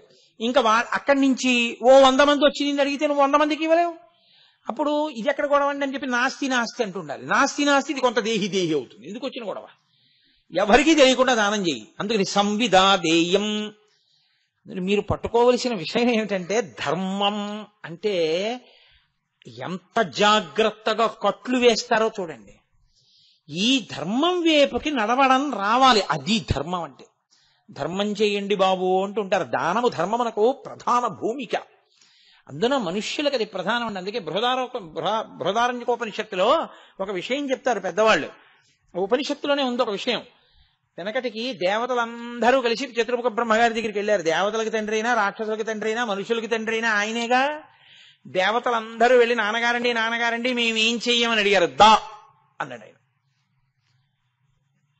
నాన్నగారండి అర్థమైపోయింది మాకు అన్నారు. ఏమర్థమైందిరా మీకు? నేను దా అన్నాను కదా, ఏమర్థమైంది అన్నాడు.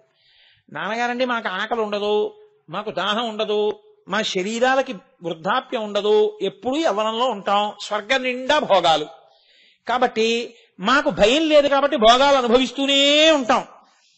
ఇంత యవ్వనం ఉండి మృత్యువు లేకుండా అమృతం తాగి ఇంత శక్తి ఉండి ఇన్ని భోగాలున్నా మమ్మల్ని మేము నియంత్రించుకొని భోగాలకి దూరంగా ఉండమని మీరు మాకు ఉపదేశం చేశారు. దా అంటే దమం. దమయ మనయ విషయ మృగతృష్ణాం భూతదయాం విస్తారయతారయ సంసార సాగరత అంటారు శంకర భగవత్పాదులు షట్పదీ స్తోత్రంలో. దమయ శమయ మనయ విషయ మృగతృష్ణాం. దమము అంటే మనస్సును నిగ్రహించడం. మా మనస్సును నిగ్రహించుకోమని మీరు చెప్పారు నాన్నగారు. మీకు అర్థమైంది రా పోండి అన్నాడు. దేవతలు వెళ్ళిపోయారు, మనుష్యులు వెళ్ళారు. మీరు మాకు మీరేగా తండ్రి, నాన్నగారు మేమేం నేర్చుకోవాలి మీ దగ్గర? దా మళ్ళీ దా అన్నాడు. నాన్నగారండి అర్థమైంది. ఏమిటి అర్థమైంది నీకు? ఏం చేయమని చెప్పాను? దత్త. మనుష్య ఉపాధికి ఉన్న లక్షణం ఏమిటంటే ఎంతొచ్చినా దాచేయడమే, ఇలా పెట్టడం రాదు. అందుకే ఈశ్వరుడు ఇలా వెనక్కి వెళ్ళడానికి చెయ్యికి అంగీకారం ఇవ్వలేదు, ఇలాగే ఇచ్చాడు. ఇలా తీసి ఇలా ఇవ్వడానికి ఇచ్చాడు, కానీ ఇలా వెనక్కి తీయకు పెట్టడంలో వెనక్కి మడుచుకునే అవకాశం లేదు. దీన్ని అమెరికా అలా పెట్టాడు ఈశ్వరుడు. ఇలా వెనక్కి తీసేయడం అలవాటు చేసిన ఎప్పుడు వెనక్కి ఎట్టుకు తిరుగుతావేమో చేతులని. కాబట్టి దత్త ఇవ్వడం నేర్చుకో. ఇవ్వడం నేర్చుకుంటే నువ్వు తరిస్తావు. ధార్మికంగా ఇయ్యి, నేనిస్తున్నానని ఇవ్వకు, సిగ్గుపడుతూ ఇయ్యి. అది నేర్చుకో మనుష్యుడిగా, అది ప్రధాన ధర్మం రా. అవును నాన్నగారు మాకు అర్థమైంది, వెళ్ళిరామా? వెళ్ళిరండి, శుభం భూయాత్. రాక్షసులు వచ్చారు, వాళ్ళు కొడుకులేగా. నాన్నగారండి మేమేం నేర్చుకోవాలి? ఓ నవ్వు నవ్వి ఆయన అన్నాడు, దా. అంటే మాకు దాయే, వచ్చిన వాళ్ళందరికీ ఒకే ఇంజక్షన్ లాగా. అంటే ఏమర్థమైందిరా మీకు? నాన్నగారు మాకు అర్థమైపోయింది, మేము ఎప్పుడు ఎవరినో వాళ్ళని కొడుతుంటాం, మాకు అదో సంతోషం. మాకు సంతోషం ఏమిటంటే ఇంకోటి ఏడిస్తేనే, అందుని ఎవరినో ఏడిపించి మేము సంతోషిస్తుంటాం. అలా ఏడిపించకండిరా, ప్రాణుల పట్ల దయతో ఉండండి అని చెప్పడానికి దా అన్నారు. దయ, మాకు దయ ఉండాలి, మేము దయతో ఉండడం నేర్చుకుంటాం నాన్నగారండి, వెళ్ళిరండి అనగానే ఇప్పుడు మనం ఏమనుకుంటామంటే, కాబట్టి మనకి దత్త ఒకటే అన్వయం అవుతుంది. మనకి దమం అక్కర్లేదు, దేవతలం కాదు, దయ అక్కర్లేదు, రాక్షసులం కావు అనుకోకూడదు. ఎందుకో తెలుసా అండి, మీరు అందరికీ అన్నీ పెట్టగలుగుతూ కూడా మీ కోరికల్ని మీరు మీ ఇంద్రియాలని మీరు అదుపు చేసుకోలేకపోతుంటే ఇంకా మీరు దేవతల యొక్క అవలక్షణాలు మీలో ఉన్నాయి, పోవాలి కదా. అందుని దమాన్ని కూడా తీసుకోవాలి. మీరు ఎంతమందికి ఇన్ని పెట్టినా ఇంకోటి ఏడుస్తుంటే సంతోషించే గుణం ఒకటి మీలో ఉందనుకోండి, అది కూడా రావాలంటే రాక్షసుడు ఉన్నాడు కాబట్టి అప్పుడు దయ కూడా తీసుకోవాలి. కాబట్టి మనుష్యులలో మూడు తీసుకోవడానికి అవసరం లేనన్ని మంచి గుణాలు ఉండిపోయాయని నేను అనుకోవట్లేదు. కాబట్టి మూడు మనకి మాత్రం అవసరం అవుతాయి. కాబట్టి మూడు తీసుకుంటున్నాం. అందుకే మీద ఆ దయ, ఆ దానము, ధర్మము, ధర్మం అత్యంత ప్రధానము. ఆ ధర్మం మీద అనురక్తిని, ధార్మిక జీవనాన్ని ఇవ్వగలిగిన వాడెవరో ఆయన రుద్రుడు. అందుకే ఆయన ఘోర రూపంతో ఉంటాడు, ఆయనే శాంతంగా ఉంటాడు. ప్రమథగణములు అంటాం కదండి. ప్రమథగణాలంటే అర్థం ఏమిటో తెలుసా? ప్రమథగణము అంటే ప్రమథ అంటే ప్రమద్యంతీతి ఇది ప్రమథ, ప్రమద్యంతి శత్రున్ ఇది ప్రమద. శివుడికి కోపం వచ్చి ఏమిట్రా వాడు అలాగా అన్నాడు అనుకోండి, వాళ్ళు వెళ్ళి మీద పడి పీక్కు తినేసి నెత్తురు తాగి రక్తం తాగి మాంసం తినేస్తారు. వాళ్ళు సభలో ప్రశాంతంగా ఉంటారు. అంటే శివుడు ఏంట్రా వాడు అనకపోతే వాడు ప్రశాంతంగా ఉంటాడు. శివుడు ఎవరినైనా ఏమిట్రా వాడు అన్నాడు అనుకోండి, వీళ్ళు పీక్కు తినేస్తారు. అంటే శివుడి మనసెరిగి ప్రవర్తించే వాళ్ళు ఎవరో వాళ్ళు ప్రమథగణాలు. శివుడు మీ పట్ల ప్రసన్నంగా ఉన్నారనుకోండి, వాళ్ళు మిమ్మల్ని జబ్బలు ఎక్కించుకు తిప్పుతారు. శివుడు అప్రసన్నంగా ఉన్నారనుకోండి, వాళ్ళ కోపం వస్తుంది. శివుడు ప్రసన్నం అవడం, శివుడు అప్రసన్నం అవడం ఎందుకు అవుతుందో తెలుసా అండి? నేను మీకు అదే ధర్మం అంటే ఏమిటో చెప్పింది. నేను అదొక అలా పోతుంటుంది ఏమిటి. స్కాంద పురాణంలో ఒక అత్యద్భుతమైన ఘట్టం ఉంది. పరమేశ్వరుడికి నంది, మహాకాళ అని ఇద్దరు ద్వారపాలకులు ఉంటారు. వాళ్ళిద్దరు ఎప్పుడు ఇలా పట్టుకుని ఉంటారు. ఏదో విన్స్టన్ చర్చిల్ ఇంగ్లాండ్ లో ఎన్నికల ప్రచారం చేస్తూ ఈ సింబల్ కనిపెట్టాడు, వి ఫర్ విక్టరీ అని ఇలా అండం. అప్పటి నుంచి ఇదొకటి అలవాటైంది అందరికి, ఆ వి గుర్తు పెడుతూ ఉంటారు. అలా ఆ ద్వారపాలకులు ఇద్దరు నంది, మహాకాళులు ఇలా ఉంటారు. నంది అంటే ఎదురుగుండా ఉండేటటువంటి వృషభ రూపమైన నంది అనుకోకండి. పూర్వకాలంలో ఒక మహారణ్యంలో ఒక దేవాలయం ఉండి అందులో శివలింగం ఉండేది. ఆ అటవికి దగ్గరలోనే ఒక గ్రామం ఉండేది. ఆ గ్రామంలో అత్యంత ఐశ్వర్యవంతుడైనటువంటి ఒక వైశ్యుడు ఉండేవాడు. ఆయన పేరు నంది. ఆయన ప్రతిరోజు బ్రాహ్మణుల్ని వెంట పెట్టుకొచ్చి ఆ శివాలయం అంతా శుభ్రం చేసి శివలింగం మీద నిర్మాల్యం తీసేసి పంచామృతాలతో అభిషేకం చేసి వజ్రాలు, వైఢూర్యాలు, ముత్యాలు, మరకతాలు, మాణిక్యాలతో పూజ చేసేవాడు ఆయన శివలింగానికి. ఇంటికి పట్టుకెళ్ళేవాడు కాదు, అలా వదిలేసి వెళ్ళిపోయేవాడు. రోజు ఇలా జరిగిపోతోంది. నల్లగా 7.5 అడుగుల ఎత్తు, ఏనుగు తొండాల్లాంటి భుజాలు, భయంకరమైన రూపం, వారానికి ఒకసారి స్నానం చేసే అలవాటు ఉన్న ఒక కిరాతుడు ఓ రోజున అక్కడే ఉన్నటువంటి ఏట్లో స్నానానికి వచ్చాడు వేటాడి. ఆయన స్నానం చేశాడు. జన్మజన్మాంతర సుకృతం ఎవరికి ఎప్పుడు ఎందుకు మార్పు వస్తుందో ఎవరికి తెలుసు. ఆయన స్నానం చేసి తన ధనస్సు పట్టుకుని ఆ తెచ్చుకున్నటువంటి చెవుల పిల్లి లాంటి దాన్ని ఆ తోలంతా కాల్చేసి బాణానికి పెట్టి తోలు ఒలిచేసి ఆ మాంసం కట్టుకుపోతున్నాడు తిందామని. ఆయనకి గుడిలా కనపడింది ఏదో. ఇది ఏమిట్రా అని ఇలా లోపలికి చూశాడు. అంతే, అతనిలో మార్పు వచ్చేసింది. గబగబా వచ్చి ఆ ధనుర్బాణాలు అక్కడ పారేసి, నీవే తండ్రివి, నేనే కొడుకుని, ఇన్నాళ్ళు నాన్నగారు మిమ్మల్ని చూడకుండా బతుకుతున్నాను. నా తల్లి, నా తండ్రి, నా యజమాని, నా గురువు, నా దైవం, నా తోడబుట్టిన వాళ్ళన్నీ మీరే. ఇక నుంచి నేను మీకు దూరంగా బతకను, మిమ్మల్ని రోజు చూస్తుంటానన్నాడు.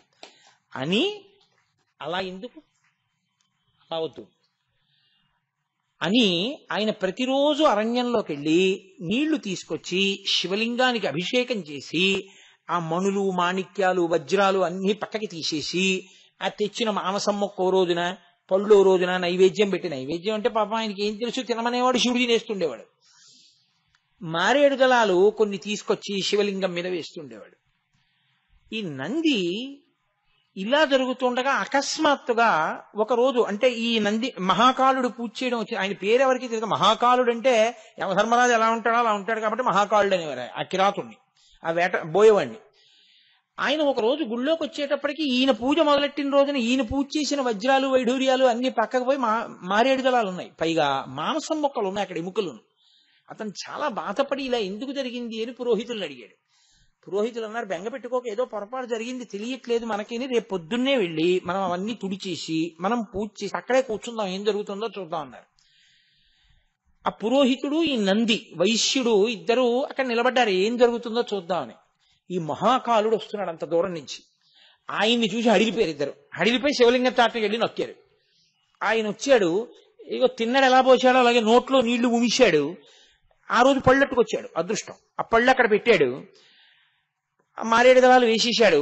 శివ, నేను వచ్చాను, కొడుకుని పెట్టాను, తిన్నారు కదా, నేను వీళ్ళు భోజనం చేసి కాసేపు అలా వేటాడుకుని వస్తాను, మళ్ళీ రేపు కలుద్దాం అన్నాడు, వెళ్ళిపోయాడు. వీళ్ళు చూశారు, ఇదేమిట్రా ఇలాంటి పనులు చేస్తున్నాడు, అతన్ని యాన అందామంటే అలా ఉన్నాడు, భయం. అందుకని వాళ్ళు ఏం చేశారంటే, శివలింగాన్ని ఇక్కడ ఉంచొద్దు, వాడేమిటో అలా ఉన్నాడు, ఏమిటి అలా పూజ చేస్తున్నాడు, వాడితో గొడవ మనకెందుకు, ఈ శివలింగాన్ని పట్టుకెళ్ళిపోదాం, పాపం శివుడికి ఎంత ఇబ్బంది కలుగుతోందో అలాంటి పూజల వల్ల, తీసుకెళ్లిపోదామని గుణపాలు పారలు తీసుకొచ్చి ఆ శివలింగాన్ని తవ్వేశారు. తవ్వేస్తే పెద్ద గొయ్యడిపోయింది. ఇప్పుడు 10 మంది మనుషుల్ని తీసుకొచ్చాడు, ఆ శివలింగాన్ని మోయించుకున్నాడు, పట్టుకెళ్ళిపోయాడు తన ఇంటికి. పట్టుకెళ్ళిపోయి ఒక మణివీధి నిర్మించి దాని మీద పెట్టి చక్కగా పూజలు అవి చేసి మరకత మాణిక్యాలతో పూజ చేశాడు. ఈ మహాకాలుడు మర్నాడు వచ్చాడు. అక్కడ శివలింగం లేదు, పెద్ద గొయ్యి ఉంది. పెద్ద ఏడుపు మొదలెట్టాడు. నాన్నగారండి ఎందుకు వెళ్ళిపోయారు నాన్నగారండి, నాకు కనపడకుండా భూమిలోంచి లేచి వెళ్ళిపోయారు, పెద్ద గొయ్య పడిపోయింది, నేనేం చేశాను తప్పు నాన్నగారండి, నా తప్పు పోవాలంటే మీరు వెళ్ళిపోయిన గొయ్యి ఏది ఉందో దాన్ని నా రక్తమాంసాలతో పూర్తి చేస్తానని. ఆయనకి ఇంకేమి శాస్త్రం తెలియదు, అందులో నా మూఢభక్తితో పొట్ట చీల్చేసి ఆ ప్రేగులవన్నీ పీకేసి అందులో పడేస్తున్నాడు. పరమేశ్వరుడు ఆవిర్భవించాడు. ఒక్కసారి ఆయన ప్రమథగణాలతో, నందీశ్వరుడితో, భృంగితో, పార్వతీదేవితో కలిసి ఆవిర్భవించాడు. ఆవిర్భవించి, నీ భక్తికి నా కన్నులు చెమ్మగిల్లాయి నాయన, ఎంత భక్తిరా నీది అన్నాడు. అని నిన్ను నా ప్రమథగణాల్లోకి తీసుకుంటున్నాను అన్నాడు. అలా అనేసరికి దేవదుందుబులు మోగే, శంఖాలు మ్రోగించారు, తప్పెట్లు మోగించారు. నంది పూజ చేస్తున్నాడు వైశ్యుడి ఇంట్లో. ఇదేమిటి, మనం శివలింగం పట్టుకొచ్చేసిన గుడి దగ్గర పెద్ద చప్పుళ్ళు అవుతున్నాయి, ఎప్పుడు వినలేదే అంతంత పెద్ద పెద్ద తప్పెట్లు మోగడం. వెళ్లి చూసొద్దామని పురోహితుల్ని తీసుకుని వచ్చాడు. లోపల పరమేశ్వరుడు నిలబడున్నాడు, పార్వతీదేవి మహాకాలుడితో మాట్లాడుతున్నాడు. మాట్లాడుతుంటే ఇతనికి కళ్ళంబట నీళ్లొచ్చేసి లోపలికి వెళ్ళడానికి భయపడి, నేనింత పూజ చేశాను నాకు కనపడలేదు, మహాకాలుడికి కనపడ్డాడని అతన్ని శివుణ్ణి పిలవలేక అని మహాకాలుడిని పిలిచాడు. అతను ఇప్పుడే వస్తాను, ఇక్కడే ఉండండి, మా స్నేహితుడు వచ్చాడని బయటకు వచ్చాడు. వచ్చి అన్నాడు, నేను పూజ చేస్తున్నానని శివలింగం పట్టుకెళ్ళిపోయారా, నేను బాధపడుతుంటే మా తండ్రి ఆయనే కనపడ్డారు నాకన్నాడు. అంటే ఈయనన్నాడు, ఏదో తెలియక పట్టుకెళ్ళిపోయాను, నేను పూజ చేశా కదా, నాకు భక్తి ఉంది కదా, నా గురించి కొంచెం శివుడికి చెప్పాయా అన్నాడు. అంటే ఈ మహాకాలుడు వెళ్ళి ఇతన్ని చెయ్యట్టుకుని తీసుకెళ్ళిపోయాడు శివుడి దగ్గరికి. పరమశివుడు ఏమీ తెలియని వాళ్ళు అలా నించున్నాడు. ఇతను నా స్నేహితుడు, మీకు మంచి భక్తుడు, ఇంకో కొడుకు, ఈయనకి కూడా ఇందాక నాకు ఇచ్చారు, అది ఇచ్చేయండి అన్నాడు. అంటే శివుడు అన్నాడు, ఇతను భక్తుడా, ఇతను ఎవరో నాకు తెలియదే, సర్వజ్ఞ ఈశాన సర్వ విద్యానాం ఈశ్వర సర్వభూతానాం బ్రహ్మాధిపతి బ్రహ్మణోధిపతి బ్రహ్మ శివోమే అస్తు సదాశివోం. ఆయన అన్నాడు, నాకు తెలియదు ఇతను ఎవరో, ఎవరితను ఎక్కడుంటాడో అన్నారు. అతను ఏడుస్తూ నించున్నాడు. నంది, మీరు ఏమనుకోకండి, మంచివాడు, పాపం ఏదో నన్ను చూసి భయపడి శివలింగం పట్టుకెళ్ళిపోయాడు, చాలా మంచివాడు, రోజు వజ్రాలతో పూజ చేశాడు, వైఢూర్యాలతో పూజ చేశాడు, మాణిక్యాలతో పూజ చేశాడు, పాపం పంచామృత అభిషేకాలు అవి అన్నీ చేసేవాడు, ఇతనికి కూడా ఇవ్వండి అన్నాడు. అంటే పరమేశ్వరుడు నంది వంక తిరిగి అన్నాడు, నీ పూజకి ఇవ్వట్లేదు, ఇతను నిన్ను స్నేహితుడిని పిలిచినందుకు నీకు కూడా ప్రమథగణాధిపత్యం ఇచ్చానన్నాడు. పరమేశ్వరుడికి కావలసింది ఏమిటంటే అనుబంధం. నేను చేస్తున్నాను వాడెవడు చేయడానికి అనుకున్నవాడి అవతలవాడి గుండెల్లో ప్రేమ తెలియని వాడు భక్తుడు ఎలా అవుతాడండి? కాబట్టి ఇవ్వలేదు నందికి. మహాకాలుడు చెప్తే నందికి ఇచ్చాడు. ఇద్దరు అప్పుడు ఈశ్వరుడు అంటే ఏమిటో తెలుసుకుని ప్రమథగణాల్లో చేరిపోయారు. అది ప్రమథగణాలంటే. శివ సంతోషం తమ సంతోషం, శివకోపం తమ కోపం, అలా ఉండేవాళ్ళు ఎవరో వాళ్ళ ప్రమథగణాలంటారు. ఇప్పుడు తీసుకెళ్తే వాళ్ళిద్దరికి పార్వతీదేవి పరమశివుడితో సహా ఏదో రాజ్యాలని గెలిచి వచ్చినటువంటి కొడుకులకి హారతి ఇచ్చినట్టు హారతి ఇచ్చి లోపలికి తీసుకెళ్ళింది ఆవిడ. నందికి మహాకాలుడికి ఆ భోగం పట్టిందండి. శివానుగ్రహం వాళ్ళకి జ్ఞానం వచ్చింది. వాళ్ళిద్దరు అన్నారు, మాకు ప్రమథగణాల్లో పదవి ఇచ్చావు బాగుంది, ఎప్పుడో సాయంకాలం ఓసారి దగ్గరికి వస్తారు, పిలిస్తే వస్తారు, మాకు అలా కుదరదు, ఎప్పుడూ చూస్తుండాలి.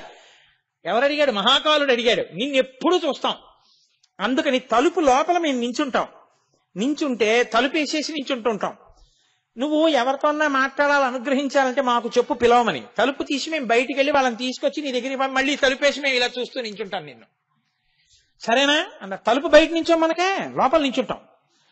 అంటే ఆయన అన్నాడు, సరే తప్పకుండా అలాగే ఇస్తాను. అంటే వీళ్ళిద్దరూ ఆహా సదాశివుడనగా మహాదేవుడనగా భక్తుల పాలిట ప్రీతి కలిగిన వాడనగా శంకరుడనగా సదాశివుడనగా ఆయనొక్కడే అంటే ఆ అన్నాడు శివుడిలాగా సంతోషంతో. అనగానే వాళ్ళిద్దరూ మా ఇద్దరు నేను ఇలా అనుగ్రహించావు పరమేశ్వరా అని ఇలా అన్నారు. అందుకే అప్పటి నుంచి డమరుక చేతిలో పట్టుకుని ఇలాగే ఉంటారు నంది మహాకాలుడు. ఈ 2 వేళ్ళు ఇలాగే ఉంటాయి శివుడి ముందు నిలబడినప్పుడు. దిండి ముండి అలాగే ఉంటారు, దుండి ముండి అలాగే ఉంటారు, నంది మహాకాలుడు అలాగే ఉంటారు. అలా ఎందుకుంటారో స్కాందం చెప్పింది. కాబట్టి ప్రమదాధిప అంటే ప్రమదులంటే వాళ్ళు ఎంత భక్తి కలిగినటువంటి వాళ్ళో మీరు అర్థం చేసుకోవాలి. ధర్మం, ఆ ధర్మం భక్తి ఈశ్వరుడు చెప్పిన మాట పాటించినటువంటి వాణ్ణి ఈశ్వరుడు ఆ స్థితిలోకి ఎత్తేస్తాడు, ఎత్తి తనలో కలుపుకుంటాడు. ఆ కలుపుకోగలిగినటువంటి స్వరూపం రుద్రస్వరూపం, అది రుద్ర. అంతేకాని రుద్రుడు అంటే కోపంగా ఉంటాడండి అని చెప్పకూడదు. ఎందుకు కోపం? చెప్పిన మాట వినలేదని కోపం. నాన్నగారండి బుద్ధి వచ్చింది నాన్నగారండి, ఇంకెప్పుడు చెయ్యను నాన్నగారండి, నన్ను క్షమించండి నాన్నగారండి, నమస్తే అస్వాయుధాయానా తథాయ దృష్ణవే ఉభాభ్యాముతే నమో బాహుభ్యాం తవదన్వనే అని మీరు అభిషేకం చేసి ఆయన్ని వేడుకోలు చేస్తే ప్రసన్నుడైపోతాడు, శివుడైపోతాడు. రుద్రుడు శివుడైపోతాడు, శివుడు రుద్రుడైపోతాడు మనం చేసే పనులు బట్టే. నాన్నగారే సినిమాకి తీసుకెళ్ళిన ఆయనే, ఫీజు కట్టిన ఆయనే, బెల్ట్ పెట్టి కొట్టిన ఆయనే. ఎందుకయ్యాడు శివుడు రుద్రుడు? నువ్వు సరిగ్గా మార్కులు తెచ్చుకోక, ఆయన చెప్పినట్టు వినక, ఆయన చెప్పినట్టు వింటే ఆయన ఎప్పుడూ శివుడే. శివుణ్ణి శివుడుగా ఉంచుకోవడం నీ చేతిలో ఉంది. నీకు చేత కాకపోతే శివుడికి నమస్కారం చేస్తే ఆ ధర్మ మార్గంలో ఆయనే తిప్పుతాడు. అలా తిప్పగలిగిన వాడు రుద్రుడు. కాబట్టి అహిర్భూద్నియో భుజంగభూషణ ప్రమదాధిప రుద్ర. కొన్ని నామాలు ఇవాళ పూర్తయ్యే ఏదో ఒక దండ కట్టి ఈశ్వరుడి మెడలో అలంకారం చేశాను, చిన్న చిన్న పూలగానో పెద్ద పెద్ద పూలగానో. రేపు అత్యద్భుతమైన ఘట్టం ఒకటి నడుస్తుంది. ఆ ఘట్టంలో మిగిలిన పూలు చాలా పూలు దండ కట్టేయాలి రేపు. కాబట్టి రేపు ఒక మహాద్భుతమైన ఘట్టాన్ని స్వీకరిస్తాను. అందున చతుర్దశి కదండి, మాసి శివరాత్రి యొక్క వైశిష్ట్యం. అందుకని రేపటి సాయంకాలం అంతటి అద్భుత ఘట్టంతో శివనామాలు మిగిలిన వాటిని చాలా వాటిని దండ కట్టేస్తాను.